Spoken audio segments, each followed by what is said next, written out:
दोस्तों, स्वागत है आपका अपना यूट्यूब चैनल मोटिवेपी स्टडी पर। Bihar police previous year question bank का जो ज्ञान बिंदु पब्लिकेशन का न्यू बुक आया है उसका हम लोग सॉल्यूशन कर रहे हैं। इसमें आपको सबसे लाटेस्ट एग्ज़ाम जो कि 7 अगस्त 2024, 11 अगस्त और 18 अगस्त और 21 अगस्त, 25 अगस्त, 28 अगस्त सहित आपका जो सबसे लाटेस्ट 1 अक्टूबर 2023 ये सब का, यानी कि 2010 से लेकर सबसे लाटेस्ट एग्ज़ाम 2024 तक जितना भी पेपर हुआ है सभी पेपर इसमें दिया हुआ है। ठीक है, तो इसका हम लोग सॉल्यूशन कर रहे हैं और सबसे लाटेस्ट जो पेपर है उसी से स्टार्ट किए हम लोग, यानी 2024 का सबसे लाटेस्ट जो हुआ है। तो 7 अगस्त 2024 का पेपर 1 समाप्त कर चुके हैं।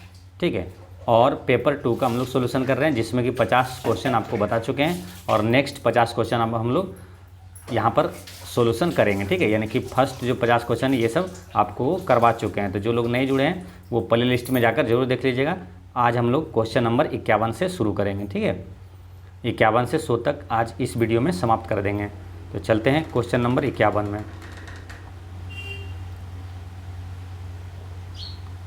Question number 51। तो पहला क्वेश्चन है आज का कि सत्यमेव जयते उक्ति कहाँ से ली गई है। तो सत्यमेव जयते कहाँ से लिया गया? मुंडको उपनिषद से लिया गया है। ठीक है, काफ़ी महत्वपूर्ण प्रश्न है, कई बार एग्जामों में रिपीट हुआ है। सत्यमेव जयते कहाँ से लिया गया है? तो मुंडको उपनिषद से लिया गया है। सत्यमेव जयते है क्या? तो भारत का राष्ट्रीय आदर्श वाक्य क्या है?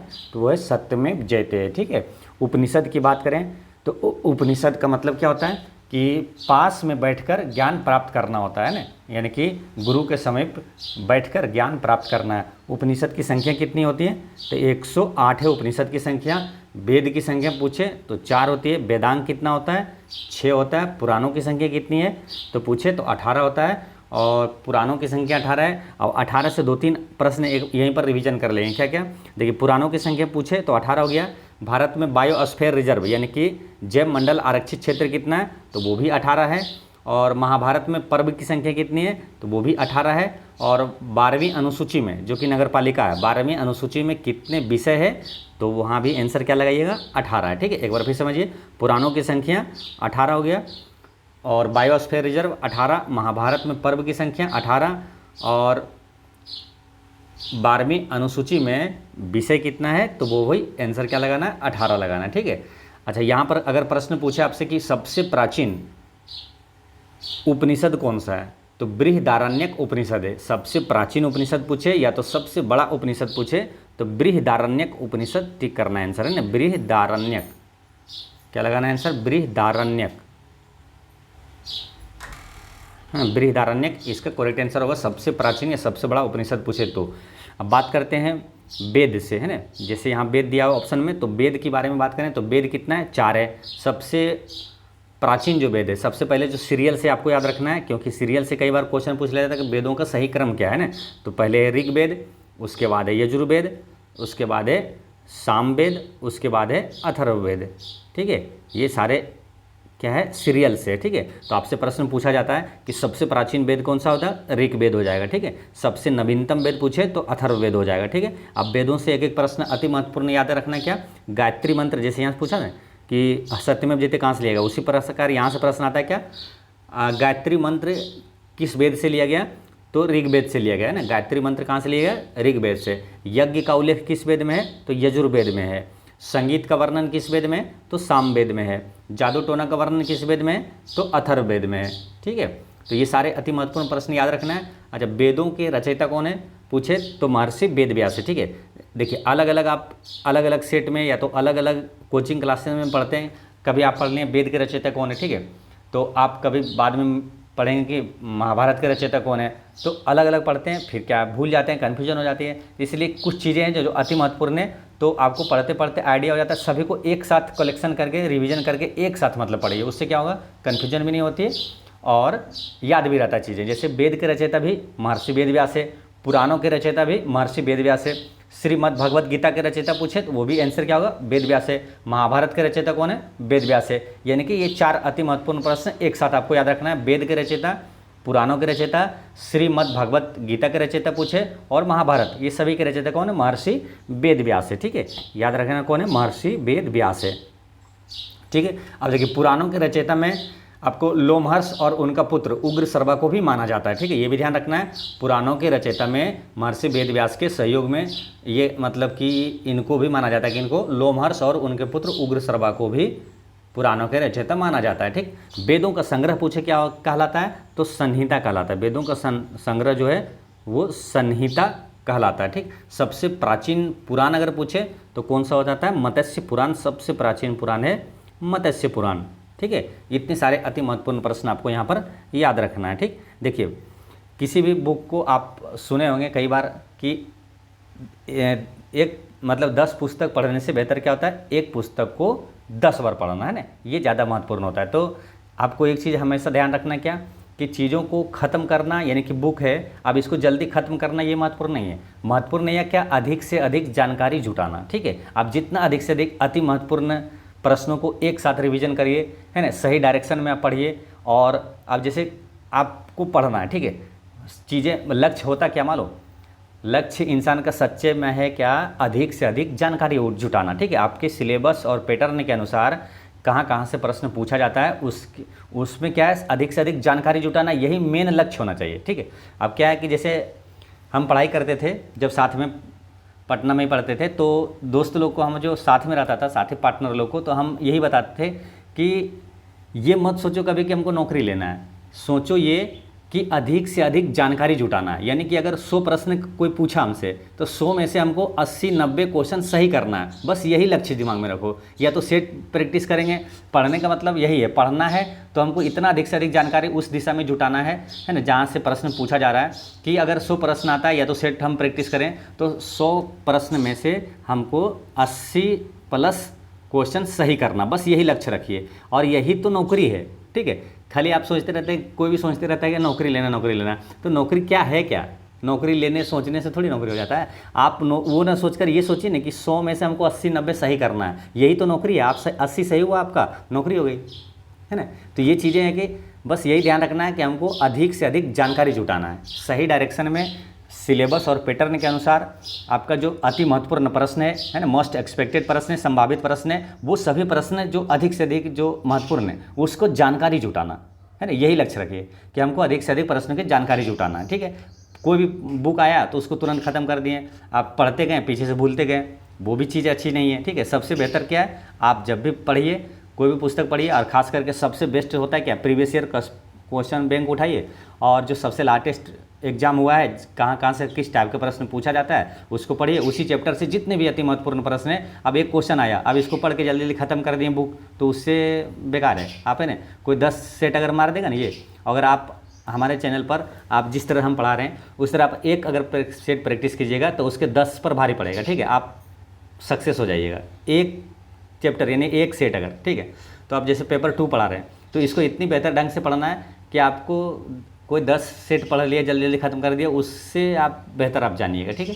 तो ये आप नोट भी बनाते जाइएगा और इसी पैटर्न पर, इसी सिस्टमेटिक ढंग से आपको पढ़ाई करना है, ठीक है। आप इस तरह से पढ़ेंगे ना तो आप कोई भी एग्जाम हो, बिहार का बिहार पुलिस, बिहार दरोगा, बिहार एसएससी, चाहे एसएससी रेलवे, है ना, एनटीपीसी, कोई भी एग्जाम हो, आप आसानी से सक्सेस करिएगा और बेहतर करिएगा जीके जीएस और करंट अफेयर में, ठीक। चलिए नेक्स्ट क्वेश्चन क्या है, निम्नलिखित में से कौन सा नारा सुभाष चंद्र बोस द्वारा दिया गया है। तो सुभाष चंद्र बोस द्वारा नारा इसमें कौन सा दिया हुआ है, तो जय हिंद का नारा किसने दिया था, सुभाष चंद्र बोस ने दिया था। अब सुभाष चंद्र बोस से एक प्रश्न यही थोड़ी है ना पूछा जाता है, अब ये तो पूछ लिया गया, ठीक है, ये भी रिपीट हो सकता है, लेकिन इससे अति महत्वपूर्ण बहुत सारे प्रश्न हैं जो कि एग्जाम में निश्चित रूप से आपको आएगा, ठीक है। क्योंकि जो महत्वपूर्ण प्रश्न है, जो महत्वपूर्ण व्यक्ति है, जो महत्वपूर्ण घटना है, वहीं से प्रश्न आता है, ठीक है, उसमें गारंटी के साथ लिखा हुआ है, ठीक है। इसलिए जो अति महत्वपूर्ण इनसे है रिलेटेड वो सभी प्रश्न एक बार आपको देखना है, ठीक है। ऐसे नहीं कि इसको आंसर लगा लिए आप आगे बढ़ गए, नहीं।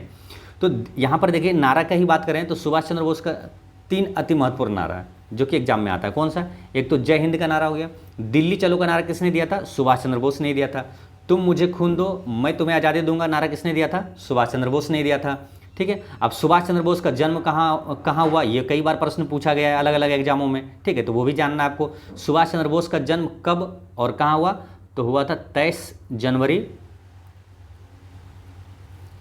1897 में हुआ था। कहाँ हुआ था, तो उड़ीसा के कटक में हुआ था। ये प्रश्न कई बार एग्जामों में, अलग अलग एग्जामों में आया है ना, बिहार एसएससी हो, चाहे रेलवे हो, चाहे एसएससी हो, तो कहाँ हुआ, सुभाष चंद्र बोस का जन्म उड़ीसा के कटक में हुआ। कब हुआ था? 23 जनवरी को। अब इसी 23 जनवरी से एक महत्वपूर्ण प्रश्न याद रखना, क्या पराक्रम दिवस कब मनाया जाता है? तो इन्हीं के जन्म दिवस पर 23 जनवरी को पराक्रम दिवस मनाया जाता है। ठीक है। महात्मा गांधी को राष्ट्रपिता किसने कहा था? तो सुभाष चंद्र बोस ने कहा था। अच्छा, सुभाष चंद्र बोस भारतीय राष्ट्रीय कांग्रेस का अध्यक्ष ये कब कब बने थे? तो 1938 के हरिपुरा अधिवेशन में ये अध्यक्ष बने थे पहली बार।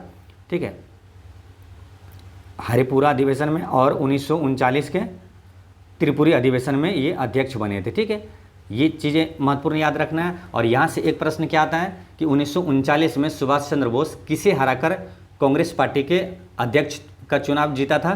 तो पट्टाभी सीतारमैया को हराकर ना कांग्रेस का चुनाव, ये जो है कांग्रेस पार्टी के अध्यक्ष का चुनाव जीता था पट्टाभी सीतारमैया को हराकर। पट्टाभी सीतारमैया, ये प्रश्न अति महत्वपूर्ण इसलिए है क्योंकि पट्टाभी सीतारमैया ये गांधी जी की तरफ से चुनाव लड़े थे। ठीक है, तो ये चुनाव जीत गए थे सुभाष चंद्र बोस पट्टाभी सीतारमैया को हराकर। ठीक है, तो ये याद रखना है। लेकिन फिर बाद में क्या हुआ कि वो गांधी जी के समर्थक थे वो पट्टाभी सीतारमैया, तो बाद में ये क्या हुआ 1939 में ही फिर इस्तीफा दे दिए थे पद से। ठीक है, तो एक क्वेश्चन यहाँ से ये आता है कि 1939 में कांग्रेस से इस्तीफा देकर किसकी स्थापना किया था? सुभाष चंद्र बोस ने। तो फॉरवर्ड ब्लॉक की स्थापना किया था सुभाष चंद्र बोस ने। ठीक, इतने सारे अति महत्वपूर्ण चीज़ें याद रखना है। अब यहाँ पर बात करते हैं, जय जवान जय किसान की नारा किसने दिया था? लाल बहादुर शास्त्री ने दिया था। वंदे मातरम की नारा किसने दिया था? तो वंदे मातरम का नारा बंकिम चंद्र चटर्जी ने दिया था। और इनकलाब जिंदाबाद का नारा किसने दिया था? तो देखिए, इनकलाब जिंदाबाद का नारा सबसे पहले मौलाना हसरत मोहानी ने दिया था, परंतु भगत सिंह ने इसे लोकप्रिय बनाया है ना। तो क्या है, भगत सिंह के नाम से जाना जाता है। मतलब इनकलाब का नारा, इनकलाब जिंदाबाद का नारा किसने दिया? तो भगत सिंह। अगर मौलाना हसरत मोहानी ऑप्शन में नहीं रहे तो भगत सिंह आंसर हो जाता है, मतलब लोकप्रिय भगत सिंह ने ही बनाया था इसे। ठीक है, चलिए नेक्स्ट क्वेश्चन है, पहला प्राचीन ग्रीक ओलंपिक खेल कब शुरू किया गया था? तो पहला प्राचीन ग्रीक ओलंपिक खेल ये 776 ईसा पूर्व में शुरू किया गया था। आधुनिक ओलंपिक की शुरुआत पूछेगा कब हुआ? तो 1896 ईस्वी में हुआ था। कहाँ हुआ था? तो ये एथेंस से हुआ था। ठीक है, और ये कहाँ? ग्रीक से हुआ था, और ये एथेंस से शुरू हुआ था। आधुनिक ओलंपिक खेल का शुरुआत हुआ था। ठीक है, अच्छा, इसी टाइप के कुछ अति महत्वपूर्ण प्रश्न कौन कौन से याद रखना है? प्रथम शीतकालीन ओलंपिक की शुरुआत कब हुआ? प्रथम शीतकालीन ओलंपिक का आयोजन पहली बार कब हुआ था? 1924 में हुआ था। कहाँ? फ्रांस से हुआ था। ठीक है, ये चीज़ें। और दूसरा क्या है, प्रथम पैरा ओलंपिक का शुरुआत कब हुआ है ना। ओलंपिक भी कई तरह के हो गया, शीतकालीन ओलंपिक है, ग्रीष्मकालीन ओलंपिक है, तो पैरा ओलंपिक है। तो ये ग्रीष्मकालीन ओलंपिक की बात हुई थी, है ना। जो ग्रीक ओलंपिक 776 ईसा पूर्व, और जो आधुनिक ओलंपिक है ग्रीष्मकालीन ओलंपिक ये है 1896 ईसा पूर्व में, ईस्वी में, 1896 ईस्वी में। और प्रथम शीतकालीन ओलंपिक पूछे तो 1924 हो गया। अब प्रथम पैरा ओलंपिक की शुरुआत कब हुआ? तो 1960 में हुआ था। प्रथम पैरा ओलंपिक की शुरुआत 1960 में कहाँ? इटली से हुआ था ना, रोम, इटली की राजधानी रोम से हुआ था। प्रथम पैरा ओलंपिक की शुरुआत 1960 में हुआ था। ठीक है, अब यहाँ से कुछ करंट अफेयर के क्वेश्चन याद रखना है। क्या आपसे पूछेगा कि ओलंपिक 2024 का आयोजन कहाँ हुआ था? तो पेरिस में हुआ था। ओलंपिक 2024 का आयोजन पेरिस में हुआ था। ठीक है, देखिए, कोई भी बड़े खेल है ना उसका कहाँ हुआ था और कहाँ होगा, ये आपको निश्चित रूप से याद रखना है। ठीक है, आपको इस चैनल पर आपको रेगुलर बताते भी रहते हैं, जैसे ओलंपिक खेल हो गया, राष्ट्रमंडल हो गया, फीफा वर्ल्ड कप हो गया, आईसीसी क्रिकेट वर्ल्ड कप होगा, कहाँ हुआ था और कहाँ होगा, ये चीज़ें आपको याद रखना है। जैसे ओलंपिक की बात करें 2024 ये हुआ था पेरिस में, और 2028 कहाँ होगा? तो ये अमेरिका के लॉस एंजिल्स में होगा ना। 2028 वाला कहाँ होगा? अमेरिका के लॉस एंजिल्स में होगा। ठीक है, लॉस एंजिल्स में होगा, ये याद रखना आपको। और ये 2024 और 28 हो गया। अब है 2022 का ओलंपिक कहाँ हुआ था? तो 2022 वाला जो है ना वो शीतकालीन ओलंपिक है। ठीक है, देखिए 2020, 24, 28 ये जो चल रहा है ना ये ग्रीष्मकालीन ओलंपिक है, और 2022, 26 जो है ये शीतकालीन ओलंपिक है। तो 2022 का शीतकालीन ओलंपिक पूछे तो वो कहाँ हुआ था? तो बीजिंग में हुआ था। ठीक है, चीन की राजधानी बीजिंग में हुआ था। और 2026 का ये ओलंपिक कहाँ होगा?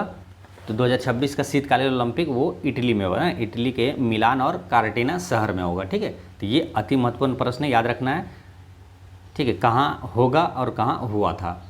अब बात करते हैं क्या, भारतीय ओलंपिक समिति का अध्यक्ष अभी कौन है? तो देवेंद्र झांझरिया है ना। भारतीय ओलंपिक समिति का अध्यक्ष देवेंद्र झांझरिया है। और भारतीय ओलंपिक संघ की पहली महिला अध्यक्ष कौन बनी थी? तो ये पीटी उषा, जिसे उड़न परी भी कहा जाता है ना, पीटी उषा पहली महिला अध्यक्ष बनी थी, ठीक है। अच्छा, अंतर्राष्ट्रीय ओलंपिक समिति का अध्यक्ष अभी कौन है? तो थॉमस वाक है। अंतर्राष्ट्रीय ओलंपिक समिति का वर्तमान अध्यक्ष अभी थॉमस वाक है। ये करंट अफेयर में आपको याद रखना है। नेक्स्ट क्वेश्चन है, किस इतिहासकार ने अकबर द्वारा दीन इलाही को एक धर्म कहा? तो किस इतिहासकार ने दीन इलाही को एक धर्म कहा था, ये आपको बताना है। तो इसका करेक्ट आंसर कौन है? तो अबुल फजल, ये ना, इसका करेक्ट आंसर अबुल फजल है। ऑप्शन नंबर ए इसका करेक्ट आंसर है। अबुल फजल ने दीन इलाही को एक धर्म कहा था, ठीक है। अब अकबर से क्या है, अति महत्वपूर्ण प्रश्न बहुत सारा है जो कि हर एग्जाम में हर बार आएगा, ठीक है, हर बार आते रहता है। इसलिए अकबर के बारे में यहाँ पर पूरा इसका इतिहास देख लेते हैं, ठीक। पहले बात कर लेते हैं, क्या दीन इलाही ये दीन इलाही धर्म की शुरुआत किसने किया था? तो ये अकबर ने किया था 1582 में, ठीक। 1582 में दीन इलाही धर्म की शुरुआत अकबर ने किया था। अकबर का जन्म कब हुआ था? तो 15 अक्टूबर 1542 में हुआ था, ठीक है। 15 है ना, 15 अक्टूबर 1542 में अकबर का जन्म कहाँ हुआ था? उमरकोट, पाकिस्तान में हुआ था। देखिए, ध्यान से सुनना है आपको सारे चीज़ें, और थोड़ा स्पीड लगे तो आप पॉज करके आप नोट भी कर लीजिएगा सारे चीज़ें, ठीक है। ये सब ऐसा चीज़ें हैं, सिस्टमेटिक ढंग से आपको बता रहे हैं जो कि हर एग्ज़ाम में आप बेहतर करिएगा, और इसको नोट कर लीजिएगा, हर एग्जाम में आपको काम आएगा, ठीक है। जब तक आपका मेरिट लिस्ट न बन जाए, यहाँ से क्वेश्चन आपको पूछते रहेगा, ठीक है। तो बात करते हैं, अकबर का जन्म 15 अक्टूबर 1542 उमरकोट, पाकिस्तान में हुआ था। इनकी माता का नाम क्या है? हमीदा बानो बेगम, जो कि हुमायूं की पत्नी है ना। तो अकबर की माता का नाम हमीदा बानो बेगम है, पिता का नाम हुमायूं है। अकबर का पिताजी का नाम क्या है? हुमायूं है। अकबर कितने वर्ष की उम्र में सम्राट बना था? तो अकबर मात्र 13 वर्ष की उम्र में ये सम्राट बन गया था। अकबर का शासनकाल कब से कब तक है? तो 1556 से 1605 तक है, ठीक है। अब इसी में एक प्रश्न क्या आया था मालूम? एक बार बहुत महत्वपूर्ण प्रश्न आया था, क्या ईस्ट इंडिया कंपनी की स्थापना किस मुगल शासक के शासनकाल में हुआ था? तो देखिए, ईस्ट इंडिया कंपनी का स्थापना 1600 में हुआ था। तो ईस्ट इंडिया कंपनी का स्थापना 1600 में हुआ था। ये किसका शासनकाल है? अकबर का है। अकबर का शासनकाल 1556 से 1605 तक का है, ठीक है।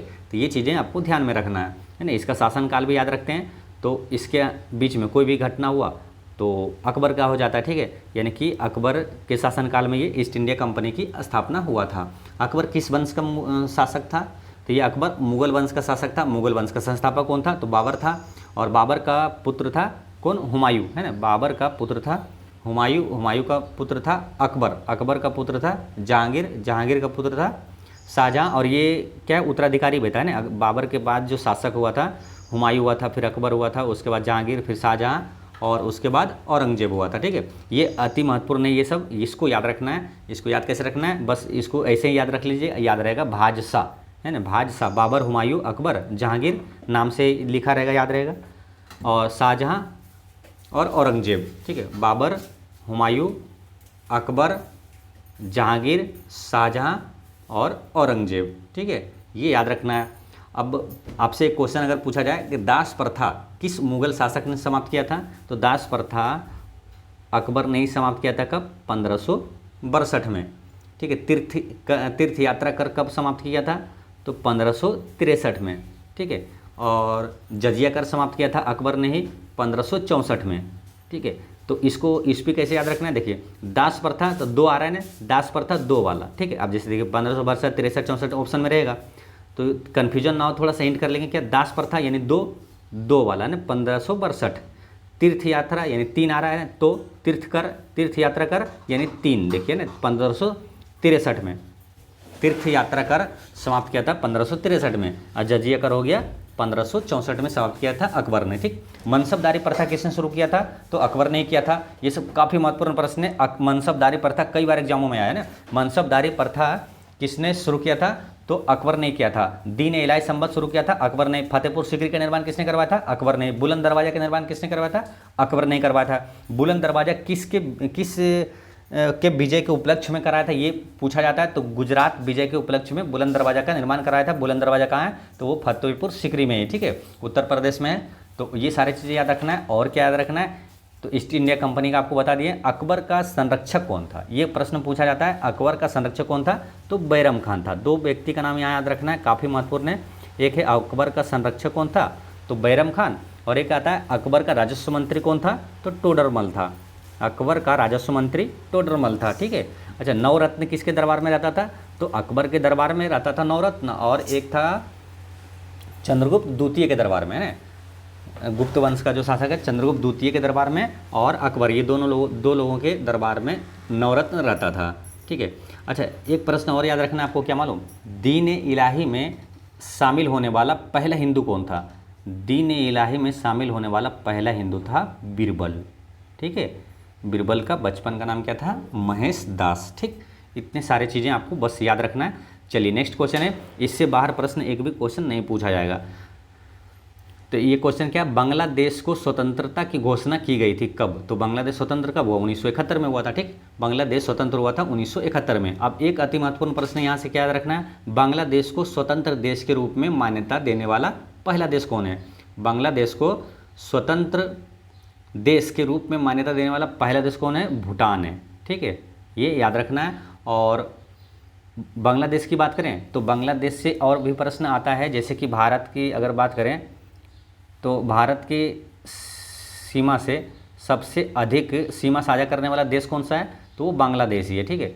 बांग्लादेश से सबसे अधिक सीमा साझा करता है भारत के साथ बांग्लादेश, है ना। तो जैसे भारत का स्थलीय सीमा से जो 7 देश लगा हुआ है ना, कौन है, बांग्लादेश, चीन, पाकिस्तान, नेपाल, म्यांमार, भूटान और अफगानिस्तान, ठीक है। तो इसमें सबसे अधिक सीमा साझा करने वाला देश पूछे तो वो बांग्लादेश हो जाएगा, ठीक है। सबसे कम सीमा साझा कौन करता है, अफगानिस्तान करता है, ठीक है। अगर ऑप्शन में अफगानिस्तान नहीं रहे तो पूछेगा कि भारत के साथ सबसे कम सीमा साझा करने वाला देश कौन सा है, तो अफगानिस्तान ऑप्शन में नहीं रहेगा तो आंसर क्या हो जाएगा, भूटान हो जाएगा, ठीक। भूटान भी ऑप्शन में नहीं रहेगा तो क्या हो जाएगा आंसर, म्यांमार हो जाएगा, ठीक है। उसी प्रकार अगर सबसे अधिक सीमा साझा करने वाला देश कौन सा है, अगर बांग्लादेश ऑप्शन में नहीं है तो क्या आंसर हो जाएगा, चीन हो जाएगा, ठीक है। ये सीरियल से है ना, क्रम से, ये बचपन में MBA किया, ये ट्रिक है ना, काफ़ी महत्वपूर्ण है। ये सीरियल से, यानी कि सबसे अधिक सीमा साझा करता है बांग्लादेश, उसके बाद चीन, फिर पाकिस्तान, फिर नेपाल, फिर म्यांमार, फिर भूटान, और सबसे कम अफगानिस्तान करता है, ठीक है। ये चीज़ें याद रखना है। बांग्लादेश की राजधानी कहाँ है, ढाका है। बांग्लादेश की मुद्रा का नाम क्या है, टका है, ठीक है। ये सारी चीज़ें आपको याद रखना है। चलिए नेक्स्ट है,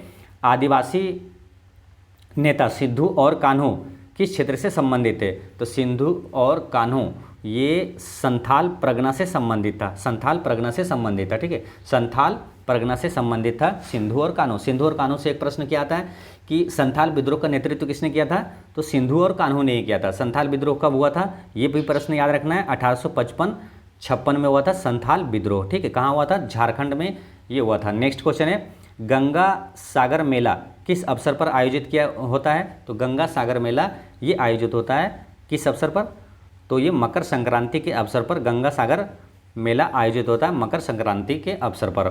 नेक्स्ट है, निम्न में से कौन सी UPI की विशेषता नहीं है, तो UPI की विशेषता इसमें से कौन सा नहीं है ये बताना है।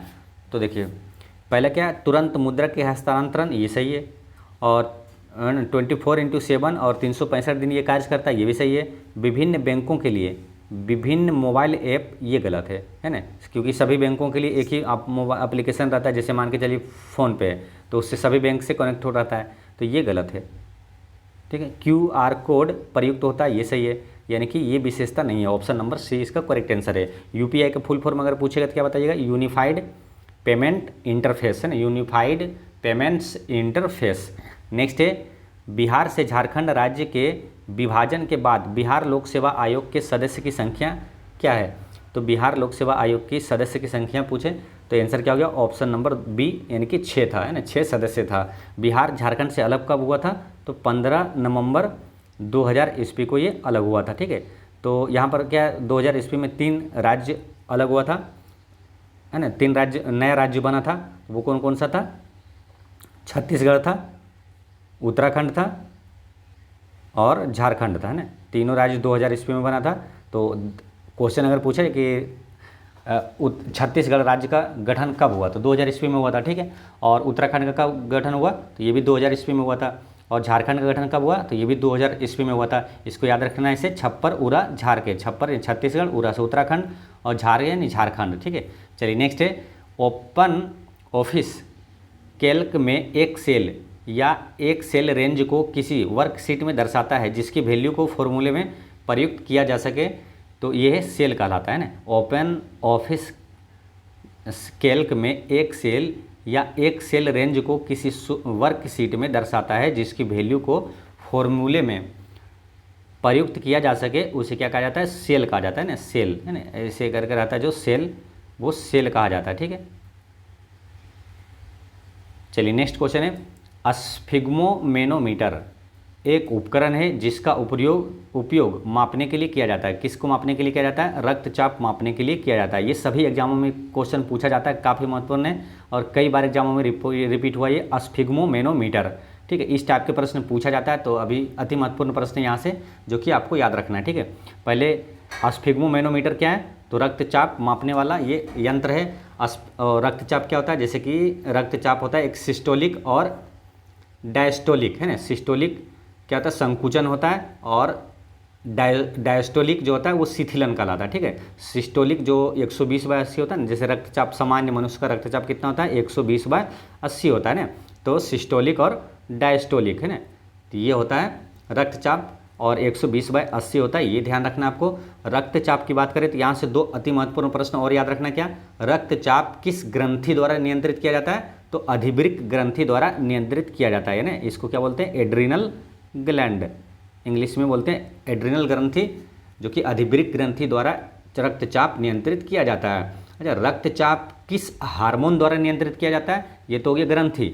अगर पूछे किस हार्मोन द्वारा नियंत्रित किया जाता है, तो वेसोप्रेसिन है ना, वेसोप्रेसिन हार्मोन द्वारा इसे नियंत्रित किया जाता है। ठीक, चलिए इस टाइप के जो प्रश्न उपकरण और किस में यूज होता है, तो इस टाइप के प्रश्न अति महत्वपूर्ण कुछ है, यहाँ पर आपको रिवीजन करना है। हृदय गति मापन के लिए किसका प्रयोग कहते हैं, कार्डियोग्राफ का प्रयोग किया जाता है ना।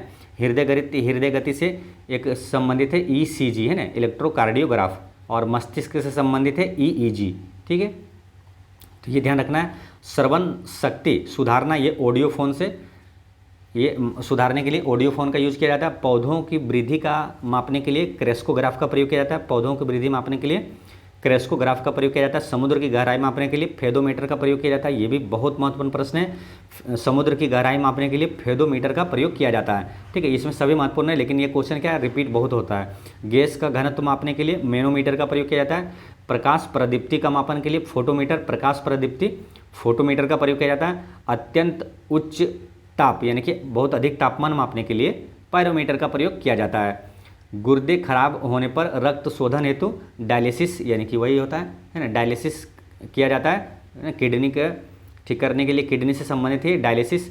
और द्रवों की अपेक्षिक आर्द्रता मापने के लिए किसका, हाइड्रोमीटर का प्रयोग किया जाता है। ठीक है, और इसी तरह कन्फ्यूजन वाला एक ऑप्शन में रहेगा हाइग्रोमीटर। ठीक है, तो आप उसमें फंस जाइएगा, तो उसको कैसे ध्यान रखना है, हाइग्रोमीटर भी रहेगा। ठीक है, हाइग्रोमीटर की बात करें तो देखिए, द्रवों की अपेक्षिक आर्द्रता का मापन करने के लिए हाइड्रोमीटर, ये यहाँ पर गलत लग रहा मालूम, अपेक्षिक घनत्व मापने के लिए हाइड्रोमीटर होता है। ठीक है, अपेक्षिक आर्द्रता जो है ये हाइग्रोमीटर होता है ना, ये हाइग्रोमीटर होता है। ठीक है, तो ये ध्यान रखना है, अपेक्षिक घनत्व मापने के लिए वो होता है हाइड्रोमीटर, क्योंकि ऐसे याद रखना है आपको। अपेक्षिक घनत्व यानी कि घनत्व का इंग्लिश क्या होता है, डेंसिटी यानी कि डो, वहाँ पर होगा हाइड्रो। ठीक है, हाइड्रो डी से यहाँ रिलेट करना है हाइड्रोमीटर। अपेक्षिक घनत्व मापने के लिए हाइड्रोमीटर का होता है, अपेक्षिक आर्द्रता मापने के लिए हाइग्रोमीटर का प्रयोग किया जाता है। ठीक है, ये ध्यान रखना है, अपेक्षिक आर्द्रता वाला होगा हाइग्रोमीटर और घनत्व वाला होगा हाइड्रोमीटर। ठीक, नेक्स्ट क्या है, वर्षा की मात्रा मापने के लिए किसका प्रयोग करते हैं, तो रेन गेज का प्रयोग किया जाता है। वर्षा की मात्रा मापने के लिए रेन गेज का प्रयोग किया जाता है। चलिए नेक्स्ट क्वेश्चन है, अनुमस्तिष्क, मेडुला और पोन्स निम्न में से किसके भाग हैं। अनुमस्तिष्क, मेडुला और पोन्स ये किसके भाग हैं। ठीक है, अब इसको देखिए, ये क्या मस्तिष्क के बारे में पूछ रहा है। अब ऑप्शन में क्या, मध्य मस्तिष्क, पश्च मस्तिष्क, अग्र मस्तिष्क और मेरुरज्जु। तो मस्तिष्क का 3 भाग होता है, देखिए है ना। मस्तिष्क है तो अग्र मस्तिष्क होता है ना, और मध्य मस्तिष्क यहाँ पर होता है। देखिए ये हो गया अग्र मस्तिष्क, यहाँ पर मध्य मस्तिष्क, और ये हो गया इस साइड का, इधर से पश्च मस्तिष्क। ठीक है, तो पश्च मस्तिष्क इधर से हो जाता है पीछे। तो देखिए क्वेश्चन क्या था, अनुमस्तिष्क, देखिए मेडुला और पोन्स है ना, यहाँ पर देखिए देख सकते हैं है ना, अनुमस्तिष्क, देखिए अनुमस्तिष्क कहाँ है, ये यहाँ है, अनुमस्तिष्क यहाँ है, मेडुला कहाँ है, यहाँ है, और ये पोन्स कहाँ यहाँ है। तो ये किस में आ गया, देखिए ये आ जाएगा, देखिए मध्य अग्र मस्तिष्क में ये आ गया, मध्य मस्तिष्क में ये आता है, ठीक है। और ये सब जो है ये पार्ट, ये पोन्स, मेडुला और अनुमस्तिष्क, ये पश्चिम मस्तिष्क का भाग है, यानी पीछे का भाग है ये, ठीक है। तो ये हो गया अनुमस्तिष्क, मेडुला और पोन्स कहाँ का है, ये पीछे का भाग है, ठीक है, इसको ध्यान रखेंगे।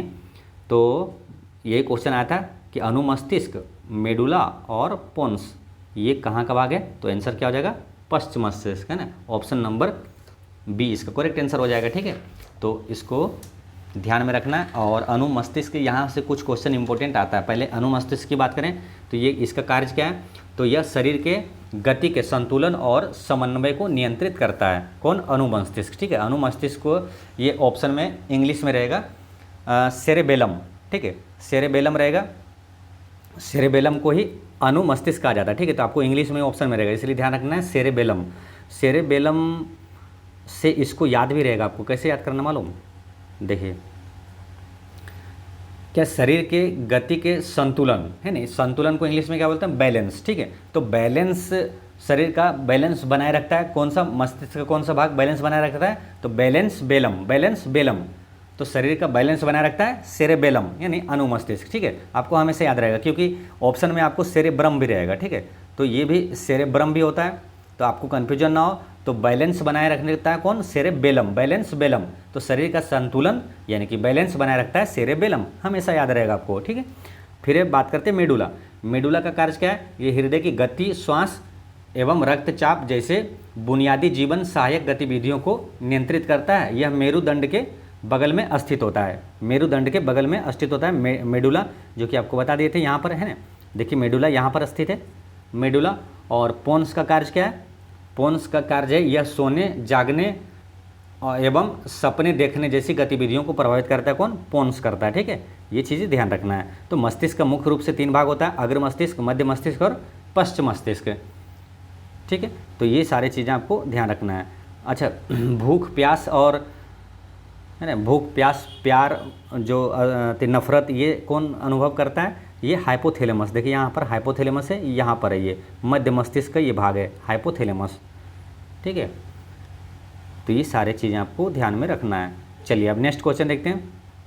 बिहार में 1857 की क्रांति का केंद्र कहाँ था, तो 1857 की क्रांति का केंद्र कहाँ था, जगदीशपुर में था, है ना। जगदीशपुर के ही थे कौन, वीर कुंवर सिंह, है ना। तो जगदीशपुर से नेतृत्व किसने किया था, तो वीर कुंवर सिंह ने किया था। और कुंवर सिंह, बिहार से भी पूछे नेतृत्व किसने किया था, तो कुंवर सिंह आंसर होगा, ठीक है। कुंवर सिंह की मृत्यु के बाद विद्रोह का नेतृत्व किसने किया था, तो उनका भाई अमर सिंह ने नेतृत्व किया था। विद्रोह को दबाया किसने था, तो विलियम टेलर और विसेंट आयर ने दबा दिया था, है ना। विद्रोह को दबाया कौन था, ये भी ध्यान रखना है। तो विलियम टेलर और किसने, विंसेंट आयर, है ना, विंसेंट आयर, ठीक है, ये ध्यान रखना है। अच्छा, इस टाइप के प्रश्न यहाँ पर कुछ महत्वपूर्ण प्रश्न रिवीजन करना है जो कि एग्जाम में आता है। क्या, जैसे कि आपसे पूछा जाता है 1857 की क्रांति का नेतृत्व कानपुर से किसने किया, लखनऊ से किसने किया, तो ये सारी चीज़ें आपको याद रखना है। पूछेगा लखनऊ से किसने किया, तो कौन होगा आंसर, बेगम हजरत महल होगा, ठीक है। कानपुर से किसने नेतृत्व किया, तो तात्या टोपे ने किया था, कानपुर से तात्या टोपे ने किया था, ठीक है। झांसी से किसने किया था, तो काफ़ी महत्वपूर्ण है, ये रानी लक्ष्मीबाई ने किया था, ठीक है, रानी लक्ष्मीबाई ने किया था।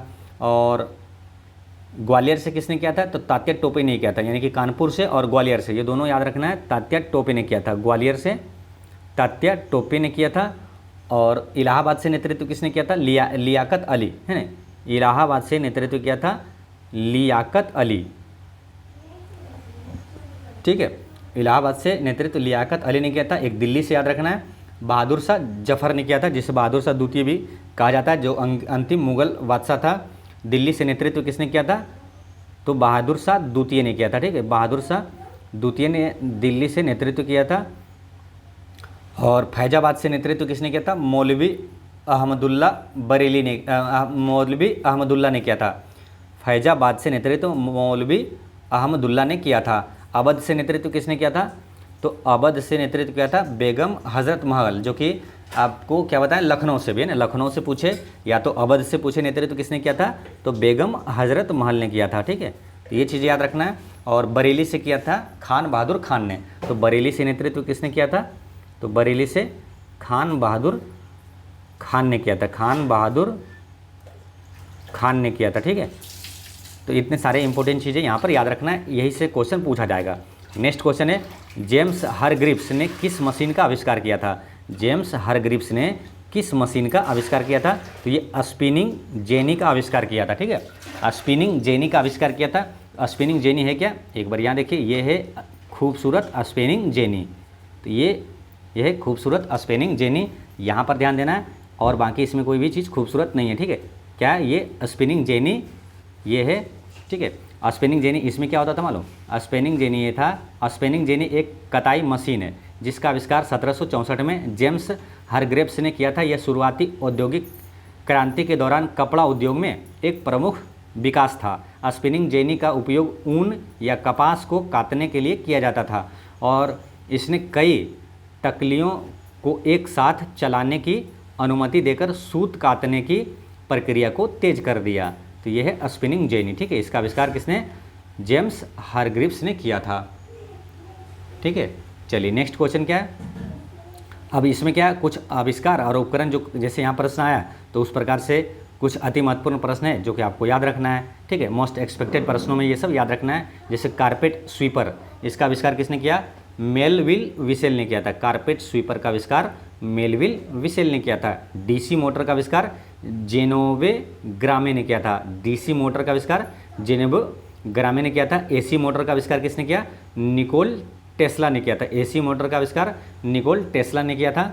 और प्रिंटिंग प्रेस, ये काफ़ी महत्वपूर्ण है, एग्जाम में बहुत बार रिपीट हुआ है। प्रिंटिंग प्रेस का आविष्कार जोहान्स गुटेनबर्ग ने किया था। प्रिंटिंग प्रेस का आविष्कार जोहान्स गुटेनबर्ग ने किया था। रबर यानी रबर टायर जो है, इसका आविष्कार थॉमस हॉन्कॉक ने किया था। रबर टायर का आविष्कार थॉमस हॉन्कॉक ने किया था। प्रेशर कुकर का आविष्कार किसने किया था? डेनिस पेपिन ने किया था। प्रेशर कुकर का आविष्कार डेनिस पेपिन ने किया था। सौर मंडल का आविष्कार कोपरनिकस ने किया था। काफ़ी महत्वपूर्ण है, सौर मंडल का आविष्कार कोपरनिकस ने किया था। और यही पूछे ग्रहों के गति का खोज किसने किया था? तो केपलर ने किया था। टाइपराइटर का आविष्कार किसने किया? तो क्रिस्टोफर सोल्स ने किया था। टाइपराइटर का आविष्कार क्रिस्टोफर सोल्स ने किया था। स्टील का आविष्कार बेसेमर ने किया था। स्टील का आविष्कार बेसेमर ने किया था। थर्मोस्कोप का आविष्कार गैलीलियो ने किया था। और थर्मामीटर का आविष्कार पूछे तो डेनियल गैब्रियल फ़ारेनहाइट ने किया था। इन थर्मामीटर का आविष्कार फ़ारेनहाइट ने किया था। ठीक है, तो ये सारी चीज़ें आपको याद रखना है। चलिए नेक्स्ट क्वेश्चन है, असहयोग आंदोलन को कब वापस लिया गया? तो असहयोग आंदोलन को कब वापस लिया गया था? तो 12 फरवरी 1922 को लिया गया था। अब देखिए 1922 यहाँ भी है, यहाँ भी है, यहाँ भी है। तो कुछ ऐसे क्वेश्चन है जो आपको डेट सहित आपको याद रखना है। ठीक है, डेट सहित क्वेश्चन पूछा जाता है। तो असहयोग आंदोलन ये कब वापस लिया गया था?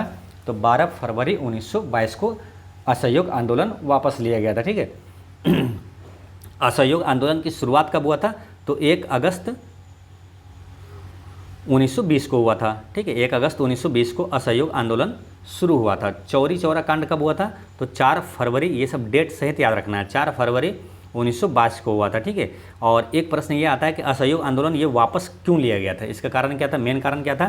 तो ये चौरी चौरा कांड ही हुआ था ना। चौरी चौरा कांड में जो कि पुलिस वालों की गाड़ी जला दिया गया था, कई पुलिस वाले उसमें मर गए थे, तो इसलिए हिंसा का प्रयोग हो गया था वहाँ। इसलिए चौरी चौरा कांड की वजह से गांधी जी क्या किए थे? असहयोग आंदोलन को वापस ले लिए थे 12 फरवरी 1922 को। ठीक है, चौरी चौरा कांड कब हुआ था? 4 फरवरी 1922 को हुआ था। चौरी चौरा कहाँ है? तो उत्तर प्रदेश में है। ठीक, और एक क्वेश्चन ये आता है कि जब चौरी चौरा कांड हुआ तो गांधी जी कहाँ थे? तो गुजरात के बारदौली में। ठीक है, गुजरात के बारदौली। बारदौली से क्या ध्यान रखना है? बारदौली सत्याग्रह याद रखना है। बारदौली सत्याग्रह का नेतृत्व किसने किया था? सरदार वल्लभ भाई पटेल ने 1928 में किया था। तो वहीं बारदौली में ही थे जब चौरी चौरा कांड हुआ था। तो गांधी जी कहाँ थे? गुजरात के बारदौली में हुआ था। ठीक है, कुछ इंपॉर्टेंट घटना है जो कि डेट सहित आपको याद रखना है। और कौन कौन सा है? जैसे कि जालियांवाला बाग हत्याकांड आपसे डेट सहित पूछा जाता है, तो आंसर क्या होगा? 13 अप्रैल होगा। ठीक है, 13 अप्रैल 1919। ठीक, 13 अप्रैल 1919 होगा। और सविनय अवज्ञा आंदोलन कब शुरू हुआ था? तो 12 मार्च 1930 में हुआ था। यानी कि दांडी यात्रा भी पूछे तो यही आंसर होगा, 12 मार्च 1930 को ही शुरू हुआ था। ठीक है, गांधी इरविन समझौता कब हुआ था? तो 5 मार्च, ये सब डेट सहित आपको याद रखना है। ठीक, 5 मार्च 1931 में हुआ था। और भारत छोड़ो आंदोलन कब शुरू हुआ? तो 8 अगस्त 1942 में हुआ था। ठीक है, ये सारी चीज़ें आपको डेट सहित याद रखना है, ठीक। चलिए नेक्स्ट है, रॉकेट किस संरक्षण सिद्धांत पर कार्य करता है? तो रॉकेट जो है ये संवेग संरक्षण के सिद्धांत पर कार्य करता है ना। ऑप्शन नंबर सी इसका करेक्ट आंसर है, रॉकेट संवेग संरक्षण के सिद्धांत पे ये कार्य करता है, ठीक। देखिए विद्युत जनित्र ये किस घटना पर आधारित है ना। इसी टाइप के प्रश्न आपको याद रखना है। जैसे ही पूछा ना कि रॉकेट किस संरक्षण के सिद्धांत पर कार्य करता है, तो संवेग संरक्षण के सिद्धांत पे। अब इसी टाइप के कुछ अति महत्वपूर्ण प्रश्न है जो कि आपको याद रखना है, ठीक है। विद्युत जनित्र ये किस घटना पर आधारित है? विद्युत चुंबकीय प्रेरण की घटना पर आधारित है। दुग्धमापी यानी कि इलेक्ट्रोमीटर जो है ये किस सिद्धांत पर? तो आर्किमिडीज के सिद्धांत पर ये कार्य करता है। आर्किमिडीज का सिद्धांत वो जो कि तैरने का सिद्धांत है ना, किसने दिया था? आर्किमिडीज ने ही दिया था। दुग्धमापी यानी इलेक्ट्रोमीटर की बात करें तो ये दूध की शुद्धता ज्ञात करने के लिए इलेक्ट्रोमीटर का प्रयोग किया जाता है, और दूध का घनत्व मापने के लिए भी इलेक्ट्रोमीटर का प्रयोग किया जाता है। ये आर्किमिडीज के सिद्धांत पे ये कार्य करता है। ये वेंटूरीमीटर नली में द्रव के प्रवाह की दर ज्ञात की जाती है। यह किस पर? बर्नौली प्रमेय पर आधारित है। वेंटूरीमीटर नली जो है ये बर्नौली प्रमेय पर ये आधारित है। घड़ी में क्वार्ट्ज क्रिस्टल है ना, काम दाब जो है पाइजो, ये विद्युत प्रभाव पर आधारित होता है। तो क्वार्ट्ज क्रिस्टल विद्युत प्रभाव पर आधारित है। परमाणु बम ये नाभिकीय विखंडन के सिद्धांत पर आधारित है। हाइड्रोजन बम ये नाभिकीय संलयन के सिद्धांत पर ये आधारित है ना। हाइड्रोजन बम जो है अनियंत्रित नाभिकीय संलयन पर ये आधारित है। अच्छा, ये जो परमाणु बम है और हाइड्रोजन बम है, देखिए ये परमाणु बम जो है नाभिकीय विखंडन पर आधारित है, और हाइड्रोजन बम है नाभिकीय संलयन पर आधारित है। ये दोनों में अभी कोई कन्फ्यूजन ना हो। जैसे कि अब एग्जाम में आया कि परमाणु बम किस सिद्धांत पर आधारित है, अब ऑप्शन में रहेगा नाभिकीय विखंडन, नाभिकीय संलयन। तो इसको याद कैसे रखना मालूम? जैसे कि हाइड्रोजन जो है, हाइड्रोजन बम जो है ये नाभिकीय संलयन पर आधारित है। इसको रिलेट ऐसे करिए कि सूर्य से ऊर्जा का स्रोत जो है वो क्या है मालूम? नाभिकीय संलयन ही है। आज सूर्य में सबसे ज़्यादा पाए जाने वाला प्रचुर मात्रा में तत्व कौन सा है? वो हाइड्रोजन ही है। तो सूर्य से ऊर्जा का स्रोत नाभिकीय संलयन है। आज सूर्य में सबसे अधिक पाया जाता है हाइड्रोजन। तो देखिए सूर्य से ऊर्जा का स्रोत नाभिकीय संलयन, तो हाइड्रोजन बम भी नाभिकीय संलयन पर आधारित है, क्योंकि सूर्य में सबसे ज़्यादा क्या पाया जाता है? हाइड्रोजन पाया जाता है। तो दोनों को रिलेट कर लेना है, यानी कि सूर्य में अधिक है हाइड्रोजन, यानी कि दोनों काम, यानी कि सूर्य से ऊर्जा का स्रोत और हाइड्रोजन उसमें बहुत है, तो हाइड्रोजन बम ये नाभिकीय संलयन, दोनों होगा नाभिकीय संलयन पर आधारित है, ठीक है। तो एक जैसे ही याद हुआ तो दूसरा अपने आप क्लियर हो जाता है कि परमाणु बम उल्टा हो जाएगा, इसका नाभिकीय विखंडन पर ये आधारित है, ठीक। चलिए नेक्स्ट है, बिजली के झटके के जोखिम से बचने के लिए हम उपयोग करते हैं। तो बिजली के झटके से बचने के लिए क्या करते हैं हम लोग? है ना, अर्थिंग लगाते हैं, जो गांव में बोलते हैं ना अर्थिंग। भू संपर्क तार का प्रयोग किया जाता है ना, भू संपर्क तार का यूज करते हैं। नेक्स्ट क्वेश्चन क्या है? मैथ का प्रश्न है यहाँ पर। क्या P और Q किसी कार्य को 12 दिन में कर सकते हैं, है ना। P और Q किसी कार्य को 12 दिन में कर सकते हैं। अब 15 दिनों में Q और R ये 15 दिनों में कर सकता है। अब 20 दिनों में R और P, यानी कि R और P जो है ये 20 दिनों में कर सकता है, ठीक है। अब तीनों का एलसीएम अगर निकालते हैं तो क्या होगा? 20 या 60, है ना। तो इसको जब 12 जो है P और Q एक दिन में कितना काम कर जाएगा? 12 पंचे 60, है ना, 5 यहाँ और 15 चौके ये 60 और 20 या 60 यहाँ, ठीक है। तो एक दिन का जो कैपेसिटी इसका है 5, 4 और 9 हो गया, 5 और 4 और 3 है यहाँ, ठीक है। तो ये तीनों मिलकर एक दिन में कितना कार्य करेगा? तीनों को जोड़ेंगे तो यहाँ देखिए, जब ये तीनों को इसको जोड़िएगा ना टोटल, तो ये हो जाएगा 2, है ना, 2PQR हो जाएगा ना, क्योंकि दो बार आएगा, इसको जोड़िएगा टोटल तो 2PQR आ जाएगा, ठीक है। तो ये बराबर काम करता है कितना? 5, 4, 9 और 3, 12 काम करता है। तो टोटल काम कितने दिन में करेगा? तो 60/12 कर देंगे, तो 12 पंचे 60, यानी कि ये क्या हुआ कि 2, है ना, PQR है ना, 2PQR 5 दिन में काम करता है। एक PQR कितना करेगा, है ना, क्योंकि ये पूछा ना कि PQR तीनों मिलकर कितना काम करेगा, तो ये दो बार ये मिलकर 5 दिन में करता है। तो एक कितना करेगा ये? तो ज़्यादा टाइम लगेगा, है ना, 2 मिलकर 5 दिन में ही कर दिया। तो PQR सिंपल बात करेंगे तो ये क्या होगा? 2 से गुना हो जाएगा। ये 2 जब हटाएंगे यहाँ तो ये 2 से गुना हो जाएगा, यानी कि 10 दिन में करेगा, है ना। ज़्यादा टाइम लगेगा क्योंकि ये 2 था तो 5 दिन में किया। जब सिंगल हो जाएगा PQR तो कितना? 10 दिन टाइम लगेगा, ठीक। आंसर क्या हो जाएगा? 10 दिन इसका करेक्ट आंसर है। नेक्स्ट है, दूसरे आवर्त में तत्वों के कौन सा कोष बाहरी कोष में होता है? दूसरे आवर्त में तत्वों के लिए, तो दूसरा आवर्त होता क्या है? जैसे कि होता क्या है? KLMN होता है। तो दूसरा पूछा, दूसरे आवर्त में तत्वों के लिए कौन सा कोष सबसे बाहरी है? तो दूसरा ये हो गया। तीसरा पूछा, दूसरा क्या हो गया? L हो गया ना, तो एल यहाँ पर आंसर हो जाएगा एल कोस, ठीक है। तीसरा पूछता तो एम हो जाता है, ठीक। चौथा एन हो जाता, पहला पूछता तो के हो जाता, ठीक है। तो यहाँ पर पूछा दूसरा, तो है ना, दूसरे आवर्त में, तो याद रखना ये क्या, के एल एम एन। तो दूसरा आवर्त में तत्वों के लिए कौन सा कोष बाहरी कोष है, तो एल कोष, ठीक है। इसका फॉर्मूला क्या होता है, इसका 2n² होता है, ठीक है। तत्व पूछे कितने होगा, मतलब इसमें कितने इलेक्ट्रॉन होंगे, कितने परमाणु होंगे, तो ये पूछा जाएगा। तो इसका होता है क्या, 2 8 है ना, 2 8 18 18 32, ठीक है। तो ये इसको याद रखना है, 2 8 18 18 32, ठीक है। चलिए नेक्स्ट क्वेश्चन देखते हैं।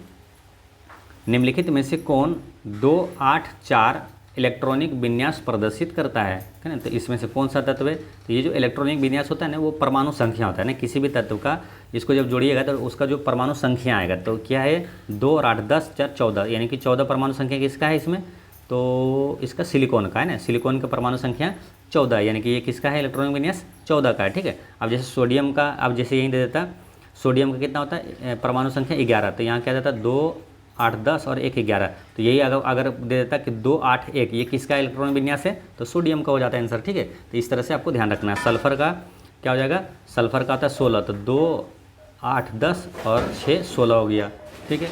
एल्युमिनियम का कितना होता है परमाणु संख्या, तो एल्युमिनियम का होता है 13, है ना, तो 2 और 8 10 और 3 13, ठीक है।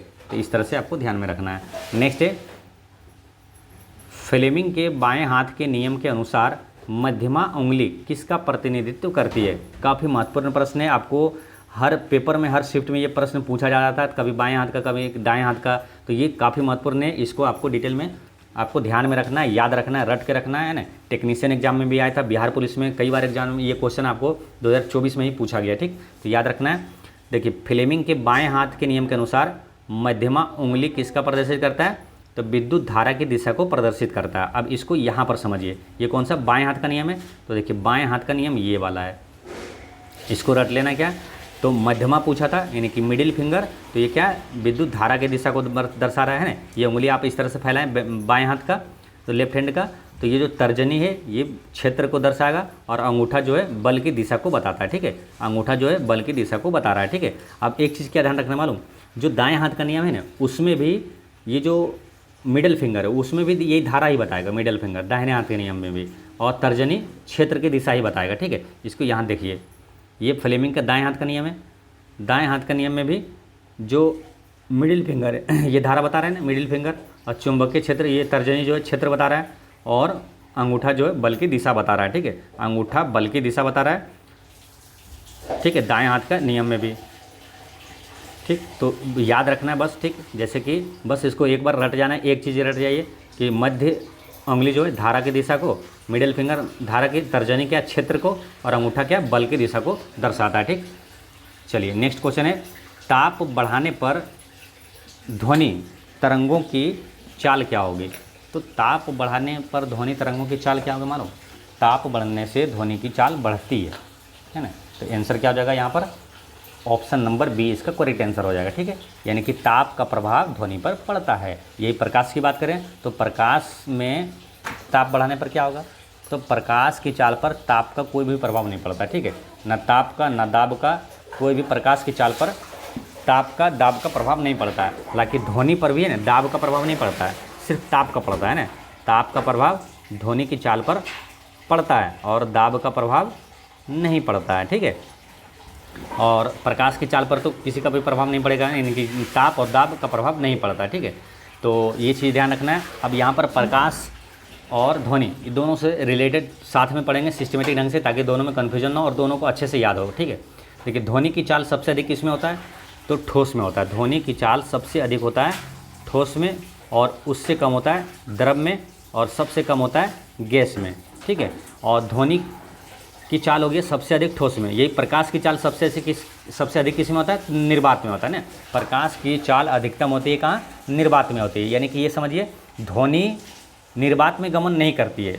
महत्वपूर्ण चीज़ें याद रखना है, ध्वनि निर्वात में गमन नहीं करती है, जबकि प्रकाश की चाल निर्वात में भी गमन करती है। ठीक है, ध्वनि को गमन करने के लिए उसको किसी न किसी माध्यम की आवश्यकता होती है, जैसे ठोस, द्रव, गैस, है ना, किसी न किसी माध्यम में। निर्वात में ये गमन नहीं करती है। अब प्रकाश क्या है, निर्वात में भी गमन करती है, इसीलिए तो सूर्य से जो प्रकाश की रोशनी है ये पृथ्वी पर आ जाती है, क्योंकि वो निर्वात होते हुए आ जाती है। ठीक है, तो निर्वात में भी गमन करती है प्रकाश की चाल।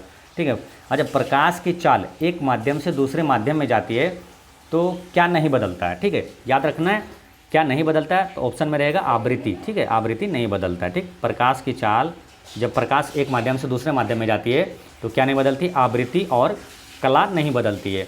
सेम यही चीज़ें ध्वनि में भी होता है। ध्वनि भी एक माध्यम से जब दूसरे माध्यम में जाती है तो आवृत्ति नहीं बदलती। ठीक है, और बदलता क्या है, तो प्रकाश जब एक माध्यम से दूसरे माध्यम में जाती है तो गति और तरंगदैर्घ्य बदल जाती है। ठीक है, तो ये याद रखना है, प्रकाश जब एक माध्यम से दूसरे माध्यम में जाती है तो गति और तरंगदैर्घ्य ये बदल जाती है। ठीक है, ये बदलती है, आवृत्ति नहीं बदलती है। ठीक, इसको नोट कर लीजिएगा, काफ़ी महत्वपूर्ण प्रश्न है। ठीक है, ये सब हार्ड प्रश्नों में आता है, क्वेश्चन पूछा जाएगा, तो याद रखना है, प्रकाश की जब एक माध्यम से दूसरे माध्यम में जाती है तो आवृत्ति नहीं बदलती है और गति और तरंगदैर्घ्य बदल जाती है। सेम चीज़ें ध्वनि में भी होगा, ध्वनि में भी आवृत्ति नहीं बदलती है। और ध्वनि में क्या होता है, एक माध्यम से दूसरे माध्यम में जाता है तो वेग, तरंगदैर्घ्य और तीव्रता बदल जाती है। तो ध्वनि में क्या, तीव्रता भी ध्यान रखना है, बदल जाती है ना, वेग, तरंगदैर्घ्य और तीव्रता बदल जाती है। ठीक, ये चीज़ें ध्यान रखना है। और बात करते क्या, जिस माध्यम में अपवर्तनांक जितना कम होगा उसमें प्रकाश का वेग उतना अधिक होगा। ठीक है, जिस माध्यम में जिस माध्यम का अपवर्तनांक जितना कम होगा, जैसे अपवर्तनांक और प्रकाश का वेग क्या एक दूसरे के व्युत्क्रमानुपाती है, तो जिस माध्यम में अपवर्तनांक जितना कम होगा, जैसे कि आपको दे देता है क्या, मान लो पानी दे दिया, कांच दे दिया। ठीक है, आपसे पूछेगा किस में प्रकाश की गति अधिक होगी, तो जिसका अपवर्तनांक कम होगा उसमें प्रकाश का वेग अधिक होगा। ठीक है, ये ध्यान रखना है। अच्छा, प्रकाश का वेग सबसे पहले किसने मापा था, तो रोमर ने मापा था। प्रकाश का वेग को सबसे पहले रोमर ने मापा था। प्रकाश कौन सी तरंगें या ध्वनि कौन सी तरंगें हैं, तो ध्वनि अनुदैर्घ्य तरंगें। ठीक है, ध्वनि क्या है, अनुदैर्घ्य तरंगें। और इसको एक बार आप पढ़ लीजिएगा ना, हमेशा याद रहेगा। कैसे याद रहेगा, देखिए, ध्वनि अनुदैर्घ्य तरंगें। अब प्रकाश पूछेगा कौन सी तरंगें, तो प्रकाश अनुप्रस्थ तरंगें, प्रकाश अनुप्रस्थ तरंगें। ये आपको कन्फ्यूजन ना हो और याद भी रहे। कैसे याद करना है, देखिए, ध्वनि धैर्य यानी कि ऐसे रिलेट करके याद रखते हैं तो आपको कन्फ्यूजन भी नहीं होता और याद भी रहता है। ध्वनि क्या हो गया, अनुदैर्घ्य तरंग, ध्वनि धैर्य। ध्वनि देखिए एक जैसा वॉइस आ रहा है ना, ध्वनि धैर्य यानी कि ध्वनि अनुदैर्घ्य तरंग है। अब प्रकाश प्रस्थ यानी प्रकाश अनुप्रस्थ तरंग है। ठीक, ये चीज़ें आपको ध्यान रखना है। ठीक, अच्छा, ध्वनि की इकाई क्या होता है, तो डेसिबल होता है। ध्वनि की इकाई, ध्वनि मापने की इकाई क्या है, डेसिबल है। आवृत्ति का इकाई मात्रक पूछेगा क्या है, तो आवृत्ति का इकाई मात्रक क्या होता है, हर्ट्ज जो होता है। ठीक है, तो ये सारे इंपॉर्टेंट चीज़ें बस इतना यहाँ पर याद रखना है। नेक्स्ट है, एक महाविद्यालय में 4200 विद्यार्थी है, उनमें 10% लड़कियां हैं, तो उस महाविद्यालय में कितने लड़के हैं, तो देखिए 10% लड़की है, बाकी क्या है, लड़का है, तो 10% इसमें घटा दीजिए। तो 4200 का 10% निकालें, कितना आएगा, 420। अब 420 42 में घटा दीजिए, आंसर आ गया। तो 420 घटाना है कितना, 4200 में, तो 4200 में पहले 400 घटाइए, कितना होगा, 3800। 3800 में फिर 20 घटा दीजिए, तो 3780। ऑप्शन नंबर 20 का करेक्ट आंसर है। ठीक, चलिए नेक्स्ट है, एक दुकानदार ने एक कुर्ती 600 रुपये में खरीदी है, 675 में बेच दिया, तो दुकानदार का लाभ प्रतिशत क्या हुआ, तो लाभ कितना हुआ, 75 रुपये ना, 600 में खरीदा, 675 में बेच दिया, 75 रुपये लाभ हुआ, कितना पर, 600 पर, गुना 100, ये परसेंट में निकल जाएगा। 2 शून्य से 2 शून्य ये खत्म, और 75/6 है तो 3 से काटिए, 25 × 75, और यहाँ 3 दूनी 6 यानी 25/2 यानी कि 12.5। ऑप्शन नंबर 20 का करेक्ट आंसर है। नेक्स्ट है, एक बैग में 1 रुपया 50 पैसा, 25 पैसे और 10 पैसे के सिक्के 1, 3, 5, 7 के अनुपात में, यानी सिक्कों की संख्या ये है और उसका कुल राशि जो कुल मूल्य है 22.25 रुपया इसका। ठीक है, मूल्य। और ये तो बैग में 25 पैसे वाले सिक्कों की संख्या क्या है, 25 पैसे वाले सिक्कों की संख्या क्या है, तो देखिए 25 पैसे वाला सिक्का संख्या कितना है, ये अनुपात में है 5। ठीक है, तो ये निकालना है हमको। ठीक है, तो देखिए मूल्य में रुपया इतना दिया हुआ है। ठीक है, तो मूल्य में हमको ये पूरा जो अनुपात में दिया ना, इसको भी मूल्य में बदलेंगे। कैसे, तो 1 रुपया वाला सिक्कों की संख्या कितना, 1 है, तो यानी 1 रुपया ये हुआ। फिर 50 पैसे वाला सिक्कों की संख्या कितना, 3 है ना, 3 सिक्कों की संख्या अनुपात में दिया हुआ है 3, तो 3 से गुना करेंगे 50 पैसे वाला, तो कितना आएगा, 1.5 रुपया है ना, 1.5। ठीक, 25 पैसे वाला कितना है, 5 सिक्का है, तो 25 × 25 = 125 यानी कि 1.25 रुपया आएगा ये मूल्य। ठीक है, 10 पैसे वाला कितना है, 7 है, यानी कि 10 सती 70 पैसा हो जाएगा, यानी कि 0.70 रुपया होगा। ठीक है, तो मूल्य में जब इसको ऐड करेंगे तो 1 रुपया, 2, 3 रुपया हो गया, और ये है 50 और 25 75 पैसा, 3 रुपया 75 पैसा, और ये है 70 पैसा, इसको ऐड कर दीजिए। 5 7 7 14 के 4 और बाकी 1 और यहाँ हो जाएगा 4, यानी कि 4.45। अब ये अनुपात में आ गया आपका 4.45। ठीक है, और जो संख्या में दिया हुआ है 22.25, ये मूल्य, ये भी मूल्य हो गया, ये भी मूल्य हो गया, तो ये अनुपात में है।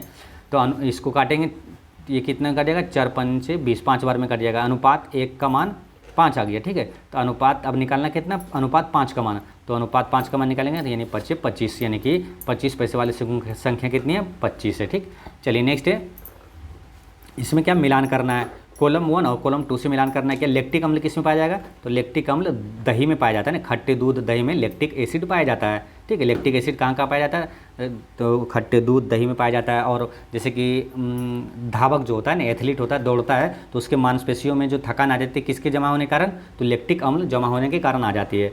और ऑक्जेलिक एसिड की बात करें तो ये टमाटर में ऑक्जेलिक अम्ल पाया जाता है। कई बार आप सुने होंगे कि गाँव में जैसे पथरी हो जाता है ना, तो ये इसमें क्या बोलता है, टमाटर नहीं खाने के लिए। ठीक है, टमाटर क्योंकि उसमें एक्जोलिक एसिड पाया जाता है ना, ऑक्जेलिक अम्ल पाया जाता है टमाटर में। एसिटिक अम्ल की बात करें तो सिरका में एसिटिक अम्ल पाया जाता है ना।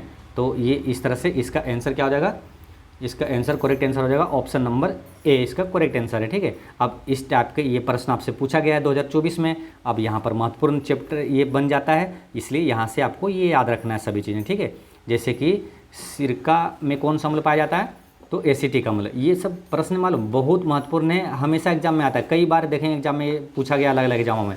सिरका में कौन सा अम्ल पाया जाता है, एसिटिक अम्ल पाया जाता है। संतरा और नींबू में सिट्रिक अम्ल पाया जाता है, संतरा नींबू में सिट्रिक अम्ल पाया जाता है। चींटी के डंक में कौन सा अम्ल पाया जाता है, फॉर्मिक अम्ल पाया जाता है। बिच्छू के डंक में कौन सा अम्ल पाया जाता है, तो मेथोनोइक अम्ल पाया जाता है। देखिए, फॉर्मिक अम्ल को ही मेथोनोइक अम्ल भी कहा जाता है। ठीक है, इसलिए ध्यान रखना है, चींटी का डंक और बिच्छू के डंक में फॉर्मिक एसिड भी दे या तो मेथोनोइक अम्ल दे, दोनों आंसर हो जाएगा। ठीक है, फॉर्मिक अम्ल, चींटी के डंक में फॉर्मिक अम्ल, ये भी प्रश्न पूछा हुआ है, बहुत महत्वपूर्ण है। बिच्छू के डंक में मेथोनोइक अम्ल, और खट्टा दूध या दही में लैक्टिक अम्ल पाया जाता है। इमली में टॉर्ट्रिक अम्ल पाया जाता है, इमली में टॉर्ट्रिक अम्ल पाया जाता है। और टमाटर में कौन सा अम्ल, तो ऑक्जेलिक एसिड पाया जाता है। ठीक है, चलिए नेक्स्ट क्वेश्चन क्या, अम्लीय वर्षा का पीएच मान होता है। अम्लीय वर्षा का पीएच मान कितना होता है, तो देखिए पहले तो ये चीज़ ध्यान रखना है कि अम्लीय वर्षा पूछा। ठीक है, तो अम्लीय मतलब हो जाता है क्या, अम्ल। अम्ल क्या होता है, देखिए जो जिसका पीएच मान 7 के बराबर होगा वो क्या होगा, उदासीन होगा। 7 से कम होगा जो, वो अम्लीय हो जाएगा। ठीक है, यानी कि ये कन्फर्म है कि अम्लीय वर्षा पूछा यानी अम्लीय है, यानी 7 से कम ही होगा इसका। ठीक है, आंसर जैसे यहाँ 7 दिया, ये आंसर नहीं होगा। अब जैसे ऑप्शन में रहेगा 8.4 रहेगा, ये आंसर नहीं होगा, इसका पहले मालूम चल जाएगा। ठीक है, और 7 से ऊपर रहेगा तो वो क्षारीय हो जाएगा ना। 7 से ऊपर जो रहेगा जिसका पीएच मान 7 से ऊपर, वो क्षारीय हो जाएगा। ठीक है, तो अम्लीय वर्षा पूछा तो यानी 7 से कम होगा, ये कन्फर्म है। ठीक है, इसका अलग आंसर क्या होगा, अम्लीय वर्षा का पीएच मान होता है 5.6 से कम होता है, 5.6 से ये कम होता है। ठीक है, अच्छा पीएच मान का आविष्कार किसने किया था मालूम, तो सोरेनसन ने किया था। पीएच मान का आविष्कार किसने किया था, तो सोरेनसन ने किया था। ठीक है, अब पीएच मान सबका याद रखना है, ये जो अति महत्वपूर्ण है उसका यहाँ पर याद रखना है। ठीक है, इस यहीं से क्वेश्चन पूछा जाता है। जठर रस का पीएच मान कितना था, 1.2। जठर का रस का होता है 1.2, नींबू का रस का 2.2, नींबू का रस का 2.2। और अम्लीय वर्षा का पीएच मान कितना है, 5.6 से कम होता है। अम्लीय वर्षा का पीएच मान 5.6 से कम होता है। शुद्ध जल का पीएच मान 7 होता है, यानी कि ये जल क्या है, शुद्ध जल उदासीन होता है। रक्त का पीएच मान क्या है, तो 7.4 है। यही भी कई एग्जामों में रिपीट हुआ क्वेश्चन, रक्त का पीएच मान 7.4 होता है। मिल्क ऑफ मैग्नीशिया का पीएच मान पूछे तो 10 होता है। मिल्क ऑफ मैग्नीशिया का पीएच मान 10 होता है। सोडियम हाइड्रोक्साइड विलियन का 14 होता है। सोडियम हाइड्रोक्साइड विलियन का पीएच मान कितना होता है, तो 14 होता है। ठीक है, चलिए नेक्स्ट है, अफीम युद्ध किन 2 देशों के बीच हुआ था, तो अफीम युद्ध ये किन 2 देशों के बीच हुआ था, तो इसका आंसर क्या होगा, अफीम युद्ध हुआ था इंग्लैंड और, अफीम युद्ध है ना, अफीम युद्ध हुआ था इंग्लैंड और चीन के बीच हुआ था ना। ऑप्शन नंबर 20 का करेक्ट आंसर है। अफीम युद्ध चीन और इंग्लैंड के बीच हुआ था। अफीम 2 युद्ध हुआ था महत्वपूर्ण, जो कि पहला युद्ध हुआ था 1839 से 42 में हुआ था, और दूसरा युद्ध हुआ था 1856 से 60 तक हुआ था। ठीक है, तो पहला अफीम युद्ध और दूसरा अफीम युद्ध, ये दोनों ध्यान रखना है। और दोनों युद्ध में विजयी कौन रहा, इंग्लैंड, है ना, दोनों युद्ध में इंग्लैंड विजयी रहा था, ठीक, यानी कि चीन परास्त हो गया था। नेक्स्ट है select the most appropriate word to fill in the blanks, यानी खाली जगहों को उपयुक्त शब्दों के साथ आपको भरना है, ठीक है। ये क्या है, he is changing dash I don't quite trust him, यानी कि इसका मतलब ये है कि वह इतना बदलता है कि उस पर मैं विश्वास ही नहीं, मतलब बिल्कुल विश्वास नहीं करता। तो यहाँ पर क्या हुआ, ही इज़ चेंजिंग, तो ये सिंस नहीं होगा, बिकॉज नहीं होगा, सो मच, है ना, वह इतना अधिक बदलता है कि, ये वाला सूटेबल है। ऑप्शन नंबर सी इसका करेक्ट आंसर है। नेक्स्ट है to get purple with rage means क्या होता है, to get purple with rage, rage मतलब होता है गुस्सा, क्रोध, तो टू पर्पल है ना, गुस्से से लाल पीला हो जाना, तो ये होता है अधिक गुस्सा होना, टू बिकम वेरी एंग्री, है ना, बहुत अधिक गुस्सा होना। ऑप्शन नंबर ए इसका करेक्ट आंसर है।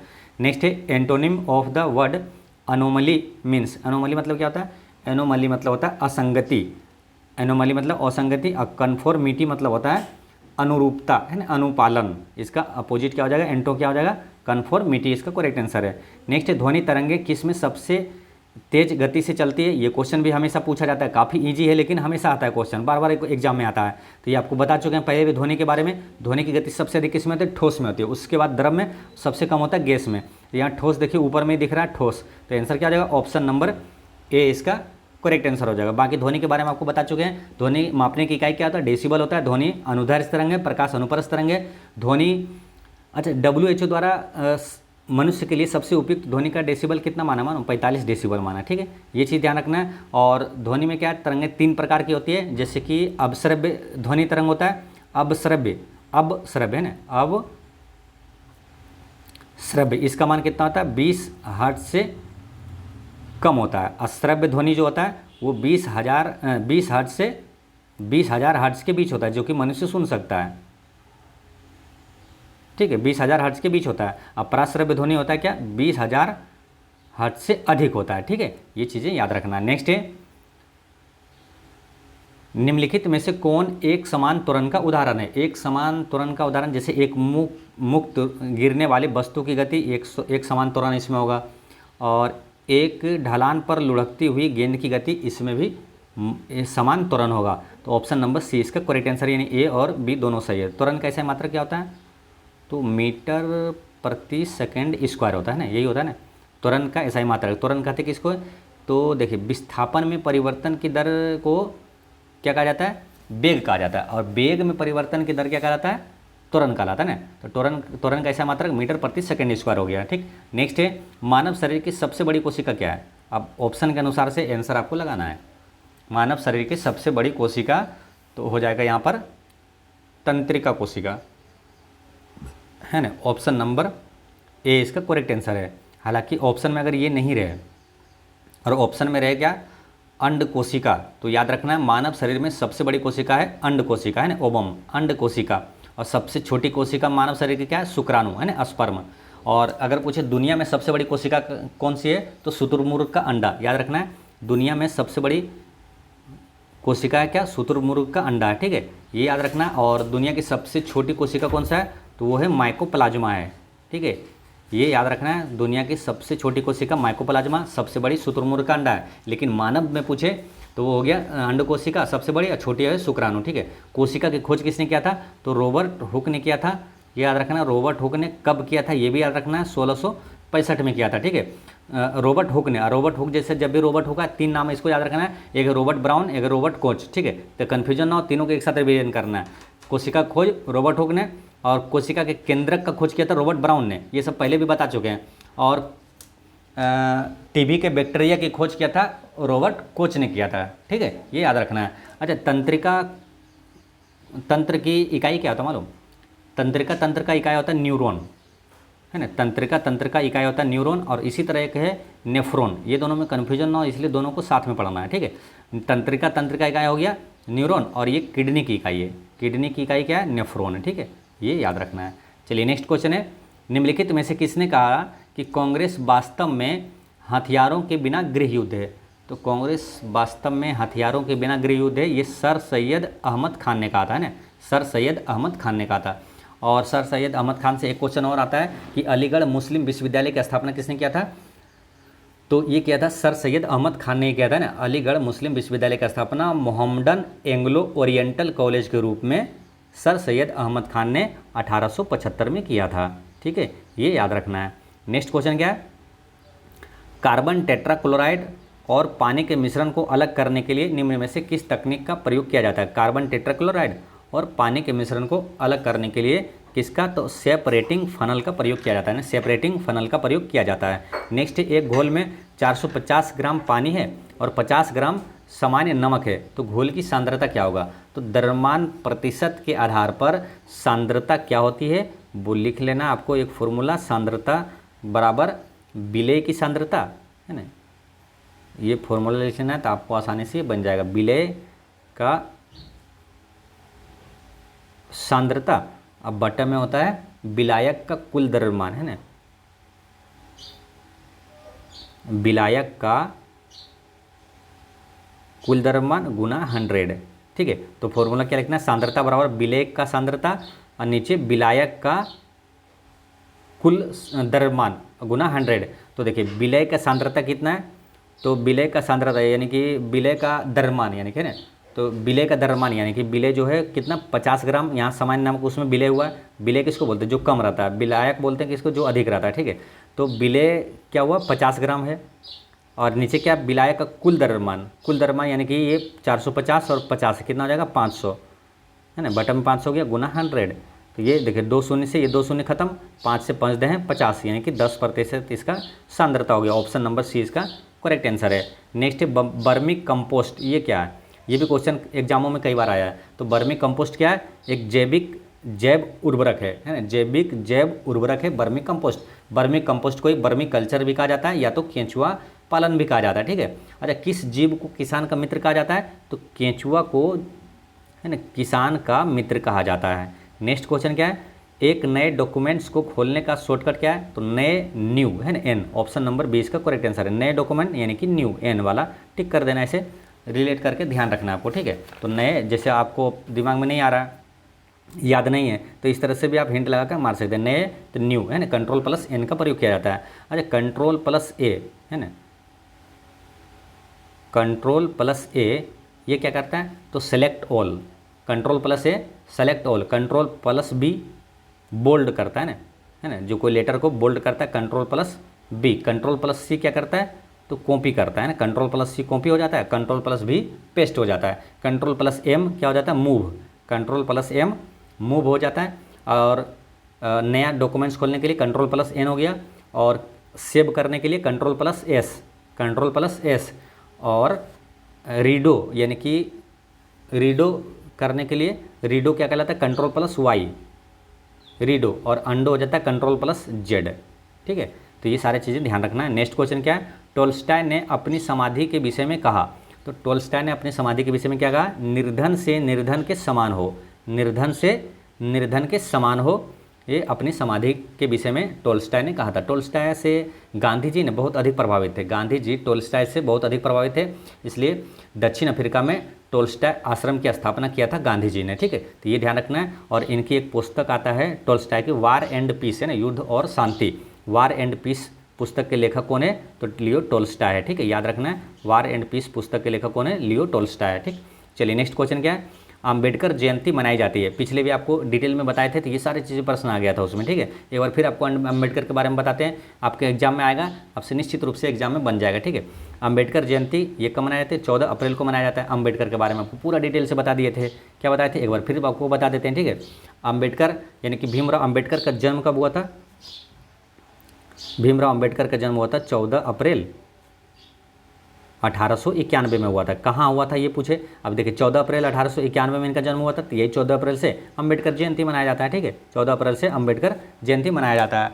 अब बात करते हैं क्या इनका जन्म हुआ था कहाँ, तो ये मध्य प्रदेश के इंदौर के पास है महू, है ना, तो महू में इसका हुआ था ना, महू मध्य प्रदेश में भीमराव अम्बेडकर का जन्म हुआ था। भीमराव अम्बेडकर का माता का नाम क्या मालूम, जो महत्वपूर्ण व्यक्ति है कभी न कभी इनके माता और पिता का नाम पूछ लिया जाएगा। ठीक है, इसलिए याद रखना है, भीमाबाई सकपाल है और इनका पिता का नाम है रामजी मोलोजी सकपाल, रामजी मोलोजी सकपाल है। ठीक है, भारतीय संविधान का जनक किसे कहा जाता है, तो भीमराव अंबेडकर को ही भारतीय संविधान का जनक कहा जाता है। प्रारूप समिति के अध्यक्ष कौन थे? तो यही भीमराव अंबेडकर ही थे। प्रारूप समिति के अध्यक्ष कौन थे? भीमराव अंबेडकर। देखिए सभी अति महत्वपूर्ण प्रश्न बताएंगे, आपको नोट करते जाना, ठीक है। एक बार फिर समझिए, भारतीय संविधान के जनक भीमराव अंबेडकर। प्रारूप समिति के अध्यक्ष कौन थे? भीमराव अंबेडकर थे। बहिष्कृत हितकारिणी सभा की स्थापना किसने किया था? तो भीमराव अंबेडकर ने किया था। अखिल भारतीय वर्ग संघ की स्थापना किसने किया? तो भीमराव अंबेडकर ने किया था, ठीक है। अखिल भारतीय दलित वर्ग संघ की स्थापना भीमराव अंबेडकर ने किया था। स्वतंत्र लेबर पार्टी की स्थापना किसने किया था? तो भारत में स्वतंत्र लेबर पार्टी की स्थापना भीमराव अंबेडकर ने किया था। इनकी कुछ महत्वपूर्ण पुस्तकें आपको याद रखना है, जैसे भारत का संविधान पुस्तक के लेखक कौन है? तो भीमराव अंबेडकर ही है। जाति प्रथा का विनाश यानी कि एनिहिलेशन ऑफ कास्ट पुस्तक के लेखक कौन है? भीमराव अंबेडकर है। वेटिंग फॉर वीजा है ना, ये महत्वपूर्ण प्रश्न है। Waiting for visa, waiting for visa पुस्तक के लेखक कौन है? तो वो भी भीमराव अंबेडकर है। और हिंदुत्व का दर्शन पुस्तक के लेखक कौन है? भीमराव अंबेडकर है, ठीक है। ये सभी चीज़ें याद रखना है। और पूना पैक्ट किन के बीच हुआ था? तो गांधी जी और अंबेडकर के बीच हुआ था। 1932 में पूना पैक्ट हुआ था, ठीक है। भीमराव अंबेडकर की मृत्यु कब हुआ था? तो 6 दिसंबर 1956 को इनकी मृत्यु हो गया। 1956 जैसे आया तो एक रिलेट कर सकते हैं क्वेश्चन, क्या? राज्य पुनर्गठन अधिनियम ये कब पारित हुआ था? 1956 में ही पारित हुआ था। जब कब? भीमराव अंबेडकर की मृत्यु हुई थी 1956 में ही, ठीक। चलिए नेक्स्ट क्वेश्चन क्या है? अब यहाँ पर इंपॉर्टेंट चीज़ें एक दो जैसे ये दिया हुआ ना, इसको भी याद कर लेते हैं। 11 जुलाई को क्या होता है मालूम? विश्व जनसंख्या दिवस कब मनाया जाता है? 11 जुलाई को मनाया जाता है। और 12 जून को क्या होता है? विश्व बाल श्रम निषेध दिवस मनाया जाता है। 12 जून को है ना, विश्व बाल श्रम निषेध दिवस, ये 12 जून को मनाया जाता है। 14 मई को बात करें तो 14 मई को राष्ट्रीय शालीनता दिवस मनाया जाता है। नेक्स्ट क्वेश्चन है, विश्व स्वास्थ्य दिवस कब मनाया जाता है? तो विश्व स्वास्थ्य दिवस मनाया जाएगा 7 अप्रैल को, है ना। ऑप्शन नंबर डी इसका करेक्ट आंसर है।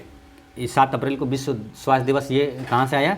तो WHO जो है ना, वर्ल्ड हेल्थ ऑर्गेनाइजेशन जो है, इसकी स्थापना 7 अप्रैल 1948 को हुआ था, ठीक है। तो वहीं से ये 7 अप्रैल आया। विश्व स्वास्थ्य संगठन की स्थापना 7 अप्रैल 1948 को हुआ, तो 7 अप्रैल को विश्व स्वास्थ्य दिवस मनाया जाने लगा, ठीक है। तो 7 अप्रैल वहीं से आया, ठीक। बात करते हैं 11 जुलाई, ये दोनों बहुत महत्वपूर्ण है। 11 जुलाई को क्या? विश्व जनसंख्या दिवस मनाया जाता है। 17 मई को कौन सा दिवस है? विश्व दूर संचार दिवस मनाया जाता है। 12 जनवरी को क्या है? तो राष्ट्रीय युवा दिवस, जो कि स्वामी विवेकानंद जी के जन्मदिवस पर मनाया जाता है। राष्ट्रीय युवा दिवस 12 जनवरी को मनाया जाता है। नेक्स्ट क्वेश्चन क्या है? वृष्टि छाया, है ना, रेन शेडो, ये क्या है? वृष्टि छाया ये क्या है? तो ये है एक ऐसा क्षेत्र जो अपेक्षाकृत रूप से धरातलीय अवरोध के प्रभाव से कम वर्षा क्षेत्र है ना। वृष्टि क्षेत्र यानी कि कम वर्षा क्षेत्र है, नाम से स्पष्ट है। रेन शेडो यानी कि कम वर्षा क्षेत्र वाला एरिया है, ठीक है। नेक्स्ट है, नाटो का मुख्यालय कहाँ है? तो नाटो का मुख्यालय ये है आपका ब्रुसेल्स में, ऑप्शन नंबर ए इसका करेक्ट आंसर है। नाटो का मुख्यालय कहाँ है? ब्रुसेल्स में। नाटो का स्थापना कब हुआ था मालूम? 49 में हुआ था। रिलेट कर लेना, नाटो 49, नाटो 49 है ना, नाटो 49, ठीक है। नाटो की स्थापना कब हुआ? 49 में हुआ, 1949 में हुआ था। और RBI का राष्ट्रीयकरण कब हुआ था मालूम? ये 1949 में हुआ था, है ना, RBI का राष्ट्रीयकरण। अच्छा, नाटो का नवीनतम देश पूछेगा कि 32वां देश अभी कौन है? सबसे नवीनतम 32वां देश है स्वीडन, ठीक है। नाटो का नवीनतम देश कौन सा है? स्वीडन है 32वां देश, ठीक। चलिए नेक्स्ट है, विश्व जल दिवस कब मनाया जाता है? कई बार आपको बताएं, यहाँ पर चैनल पर आप रेगुलर अगर देख रहे हैं, यहाँ जैसे विश्व जल दिवस आया आपको 4 प्रश्न दिमाग में आ गया होगा, ठीक है ना, जो रेगुलर क्लास कर रहे हैं। विश्व जल दिवस कब है? 22 मार्च को, है ना। ऑप्शन नंबर सी इसका करेक्ट आंसर है। तो यहाँ पर 4 प्रश्न कौन कौन सा आया होगा दिमाग में? तो देखिए, मार्च, अप्रैल, मई, तीनों लगातार, 22 मार्च, 22 अप्रैल और 22 मई, ये तीनों मालूम बहुत महत्वपूर्ण है और प्रश्न पूछा जाता है। तीनों को आपको 4 प्रश्न है यहाँ पर एक साथ आपको रिवीजन करना है। 22 मई को क्या है? विश्व जैव विविधता दिवस है, ठीक है। देखिए 22 मार्च से आपको 2 प्रश्न याद रखना है, एक तो विश्व जल दिवस है और एक बिहार दिवस, ठीक है। 22 मार्च को बिहार दिवस मनाया जाता है और 22 मार्च को विश्व जल दिवस भी मनाया जाता है, तो ये हो गया जल दिवस। 22 अप्रैल को विश्व पृथ्वी दिवस मनाया जाता है, 22 मई को विश्व जैव विविधता दिवस मनाया जाता है, ठीक है। तो ये 4 प्रश्न आपको हमेशा रिवीजन कर लेना तुरंत। नेक्स्ट है, बिहार में तेल शोधन कारखाना कहाँ स्थित है? तो बिहार में तेल शोधन कारखाना बरौनी में है, ठीक है। अब बिहार के एग्जाम अगर देते हैं तो बिहार के एग्जाम की दृष्टि से ये सारे चीज़ें आपको महत्वपूर्ण है, काफ़ी महत्वपूर्ण है, बिहार के एग्जाम में निश्चित रूप से पूछा जाता है, ठीक है।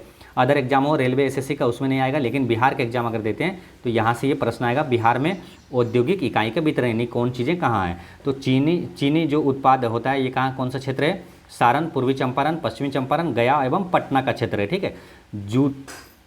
जूता एवं चमड़ा शोधन ये आपको कारखाना कहाँ मिलेगा, पटना, मोकामा और मुजफ्फरपुर में, ठीक। उर्वरक के लिए प्रसिद्ध है ये बरौनी और रोहतास के, और सूती वस्त्र के लिए गया, भोजपुर, सिवान, भागलपुर ये महत्वपूर्ण है, और सीमेंट के लिए डालमिया नगर प्रसिद्ध है ना। क्वेश्चन ये पूछा बीपीएससी में, क्वेश्चन ये पूछा हुआ है कि सीमेंट उद्योग के लिए प्रसिद्ध कौन सा है, डालमिया नगर है ना, रोहतास, बंजारी ये सब सीमेंट के लिए प्रसिद्ध है। कागज और एवं गत्ता के लिए समस्तीपुर, रोहतास, दरभंगा, पटना और मुजफ्फरपुर ये सब प्रसिद्ध है। अभियंत्रण ये भी बीपीएससी में पूछा गया, अभियंत्रण के लिए मुजफ्फरपुर, मोकामा और पटना ये फेमस है। औषधि के लिए मुजफ्फरपुर और पटना फेमस है, और जूट के लिए वो बंगाल वाला क्षेत्र है ना उधर कटिहार, समस्तीपुर, पूर्णिया ये सब जूट उत्पादन के लिए प्रसिद्ध है। देखिए जूट उत्पादन में सबसे अधिक कहाँ होता है, पश्चिम बंगाल में, और देश पूछे बांग्लादेश, और बिहार में जिला पूछे तो पूर्णिया, ठीक। चलिए नेक्स्ट क्वेश्चन क्या है, पटना विश्वविद्यालय की स्थापना कब की गई थी, तो 1916 में पटना विश्वविद्यालय की स्थापना की गई थी। जब भी पटना विश्वविद्यालय है या तो पटना हाई कोर्ट है, दोनों को एक साथ रिवीजन करना है, क्यों कि देखिए दोनों हुआ था 16-17 में हुआ था, यानी कि पटना विश्वविद्यालय पटना विश्वविद्यालय कब हुआ था, 1917 में हुआ था ना, 1917 में पटना विश्वविद्यालय है 1917 में, और पटना हाईकोर्ट है ये 1916 में, ठीक है। पटना विश्वविद्यालय है 1917, पटना हाईकोर्ट की स्थापना 1916 में हुआ था, ठीक है। पटना हाईकोर्ट की स्थापना 1916 में, पटना विश्वविद्यालय 1917, दोनों लगातार है, ठीक। चलिए नेक्स्ट क्वेश्चन क्या है, अब इसमें कुछ इंपॉर्टेंट चीज़ें हैं, आप बिहार के एग्जाम की दृष्टि से याद रख लेना इसको। पटना विश्वविद्यालय देश का 7वां सबसे पुराना विश्वविद्यालय है। पटना कॉलेज की स्थापना 1863 में हुआ था। पटना हाईकोर्ट की स्थापना 1916 में हुआ था, पटना विश्वविद्यालय 1917 में। बालिका शिक्षा हेतु पटना में पटना विमेंस कॉलेज की स्थापना कब हुआ, 1940 में हुआ, यानी पटना विमेंस कॉलेज की स्थापना 1940 में हुआ था। और इसकी स्थापना सिस्टर्स ऑफ द एपोस्टोलिक कॉर्मेल द्वारा की गई थी। बिहार इंजीनियरिंग कॉलेज को 2004 में एनआईटी का दर्जा दिया गया था ना, एनआईटी कब दर्जा मिला, 2004 में। पटना आईआईटी की स्थापना कब हुआ, 2008 में हुआ था। पटना में आईआईटी की स्थापना 2008 में हुआ। पटना में एम्स की स्थापना 2012 में हुआ, है ना। भी महत्वपूर्ण प्रश्न याद रखना, पटना में एम्स की स्थापना 2012 में हुआ था। गया में आईआईएम की स्थापना 2015 में हुआ था। पटना संग्रहालय की स्थापना 1917 में ईस्वी में हुआ, और बिहार संग्रहालय की स्थापना 2015 ईस्वी में किया गया, ठीक। तो ये सारी चीज़ें ध्यान में रखना है। नेक्स्ट है, निम्नलिखित में से किस जिला का सीमा अंतर्राष्ट्रीय सीमा नहीं बनाती है। ये क्वेश्चन भी आपसे हमेशा पूछाता रहता है, क्यों मालूम कि यहाँ पर जैसे बिहार का मैप है, उसमें कुछ जिले जो कि नेपाल से सीमा साझा करती है, और वहाँ से अलग अलग जिला के बारे में आपसे पूछ लिया जाता है, ठीक है। तो कौन सी सीमा जो है, किस जिला की सीमा अंतर्राष्ट्रीय सीमा नहीं लगती है, तो इसमें करेक्ट आंसर है शिवहर का सीमा नहीं लगती है, ठीक है। आप कौन कौन लगता है वो याद रखेंगे, ताकि आने वाला एग्जाम में आपको बिहार दरोगा, बिहार पुलिस है ना, बिहार टीचर्स, बिहार बीपीएससी सभी एग्जाम में ये काम आएगा, ठीक है। अब इसको डिटेल में देखते हैं। देखिए ये हो गया बिहार का मैप हो गया, ठीक है, ये बिहार का मैप हो गया। तो इसमें क्या है, उत्तर में क्या है, इधर हो गया नेपाल, ठीक है। इधर क्या है, झारखंड है। पश्चिम इधर क्या, दक्षिण में हो गया झारखंड हो गया। पश्चिम में कौन है, यूपी है। और इधर पूरब में कौन हो जाएगा, तो इधर हो गया पश्चिम बंगाल है, ठीक है। पश्चिम बंगाल, बांग्लादेश इधर हो गया। तो पश्चिम बंगाल पूरब में हो गया। तो इसमें अंतर्राष्ट्रीय सीमा जो साझा करता है सिर्फ इधर नेपाल से, ठीक है। तो नेपाल से सीमा साझा करता है वो कितने जिला है मालूम, बिहार का 7 जिला जो है नेपाल से सीमा साझा करता है। वो 7 जिला आपको रट लेना है, ठीक है। निश्चित रूप से आपको एग्जाम में बहुत मज़ा आएगा और आसानी से आंसर आप लगा दीजिएगा। वो 7 जिला जो नेपाल से सीमा साझा करती है वो है कौन कौन सा, ठीक है।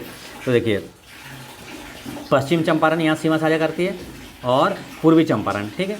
फिर है आपका ये जो कलर है ना, ब्लू कलर का, ये सीतामढ़ी है, ठीक है।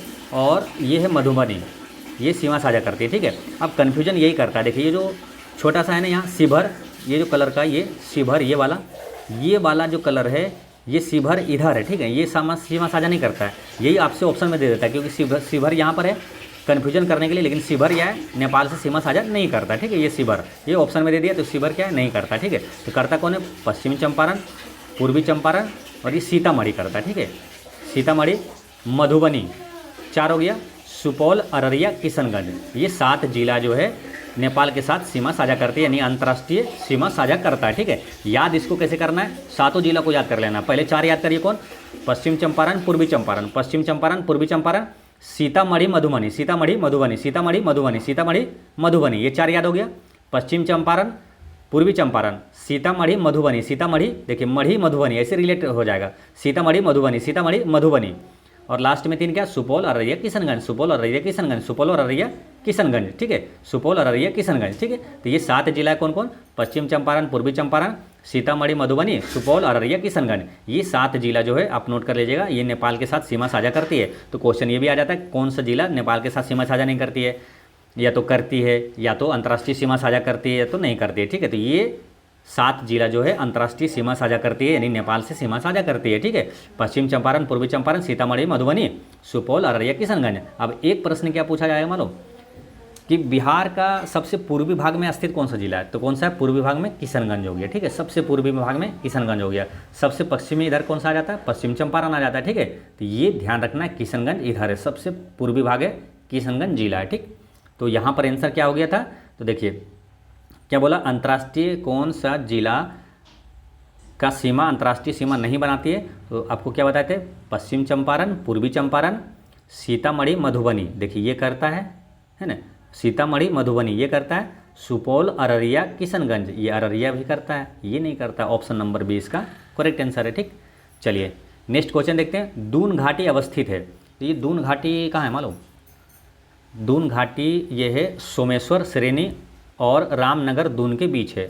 सोमेश्वर जब भी आए ना तुरंत दिमाग में आ जाना चाहिए, क्या मालूम, सोमेश्वर की पहाड़ी जो है बिहार का सबसे ऊंची चोटी है सोमेश्वर किला, ठीक है। ये सोमेश्वर पहाड़ी में ये कहाँ, पश्चिम चंपारण में, यहाँ से क्वेश्चन पूछा जाता है। तो दून घाटी अवस्थित है कहाँ, सोमेश्वर श्रेणी और रामनगर दून के बीच स्थित है ये, ठीक। चलिए नेक्स्ट है, निम्नलिखित में से कौन सा जलकुंड राजगीर में अवस्थित नहीं है, ठीक है। अब देखिए ये प्रश्न पूछा गया है, इसलिए आपको जलकुंड के बारे में याद करना अब अति आवश्यक बन जाता है, ठीक है ना। बिहार पुलिस आपको एग्जाम 2024 में ही पूछा गया ये, कि कौन सा जलकुंड राजगीर में अवस्थित नहीं है, तो इसमें लक्ष्मण कुंड जो है ये राजगीर में नहीं है। बाकी नानक कुंड, मखदूम कुंड और सूर्य कुंड ये राजगीर में है। लक्ष्मण कुंड राजगीर में नहीं है, बल्कि ये कहाँ है, मुंगेर में। लक्ष्मण कुंड कहाँ है, मुंगेर में स्थित है। तो कुंड के बारे में आप डिटेल से यहाँ से पढ़ लीजिए, ठीक है। और जो लक्ष्मण कुंड है ना, ये राजगीर में नहीं है, बल्कि ये कहाँ, मुंगेर है, और मुंगेर का ये सर्वाधिक गर्म जल कुंड है लक्ष्मण कुंड, ठीक है। अब कुंड के बारे में डिटेल में आपको ध्यान में रखना पड़ेगा, है ना, क्योंकि पूछा जाएगा। जैसे जलकुंड और ये कहाँ है, और इसके बारे में कुछ चीज़ें हैं, जैसे ब्रह्म कुंड जलकुंड ये कहाँ है, राजगीर में है, ठीक है। और बिहार में सर्वाधिक तापमान वाला यानी कि 87 डिग्री सेल्सियस गर्म है ये ब्रह्मकुंड, जो कि राजगीर में है, ठीक है। सप्तधारा ये कहाँ है, तो राजगीर में है ना। और इसका दूसरा नाम क्या है, सतधरबा, 7 धाराओं से गर्म जलकुंड निकलने के कारण इसका नाम पड़ा है, ठीक। ये सप्तधारा भी राजगीर में है। देखिए राजगीर में जो एक साथ है ना सीरियल नंबर से लिखा हुआ, इसलिए ध्यान में रहेगा। जैसे कि ब्रह्मकुंड, सप्तधारा राजगीर में, सूर्य कुंड राजगीर हो गया, नानक कुंड राजगीर, गौमुख कुंड राजगीर, मखदूम कुंड कहाँ है, राजगीर हो गया। और इधर जो है लक्ष्मण कुंड, सीता कुंड और है ना, राम लक्ष्मण सीता इसे है, तो इसे ध्यान रखेंगे। सीता कुंड, लक्ष्मण कुंड ये सब मुंगेर में है। जन्म कुंड मुंगेर में है, लक्ष्मण सीता जन्म कुंड मुंगेर में हो गया। भीम बांध कहाँ है, मुंगेर में है। और ऋषि कुंड मुंगेर में, रामेश्वर कुंड मुंगेर में, भरारी कुंड मुंगेर में, और अग्नि कुंड गया में, ठीक है। तो यहाँ पर ज़्यादातर क्या है, राजगीर और मुंगेर में, ठीक है। तो गया वाला एक है, यहाँ याद रख लें, अग्नि कुंड गया में है। बाकी इधर जो है ना, राम, देखिए रामेश्वर है ना, राम सीता भीम ये सब जो नाम आ रहे हैं, राम सीता लक्ष्मण भीम ये सब कहाँ, मुंगेर में। भरारी कुंड मुंगेर हो गया, ऋषि कुंड मुंगेर हो गया, ठीक है। इसको याद भी करते जाना, ठीक है। और बाकी इधर जो है सूर्य कुंड, नानक कुंड ये सब राजगीर में है ना। गौमुख कुंड राजगीर, मखदूम कुंड राजगीर, ठीक है। ये 4 राजगीर से याद रखना, ठीक है। सूर्य कुंड, नानक कुंड, गौमुख कुंड और मखदूम कुंड ये राजगीर। बाकी इधर क्या है, सब मुंगेर है, ठीक है। एक गया है कौन, अग्निकुंड गया में, ठीक है। तो ये सारी चीज़ें ध्यान रखना है। तो दोस्तों इस तरह से आपका टोटल पेपर 2 जो 7 अगस्त 2024 का पेपर 2 हुआ था, उसका पूरा 100 प्रश्न आपका जो भी प्रश्न आया था, GK, science, current affair, math, reasoning, सभी प्रश्न यहाँ पर पूरा समाप्त होता है। ठीक है, वीडियो कैसा लगा कमेंट में ज़रूर बताइएगा, और नेक्स्ट वीडियो में हम लोग पेपर 3 इसका सोल्यूशन करेंगे। ठीक है, मिलते हैं नेक्स्ट वीडियो में। पढ़ते रहें, मुस्कुराते रहें। जय हिंद दोस्तों।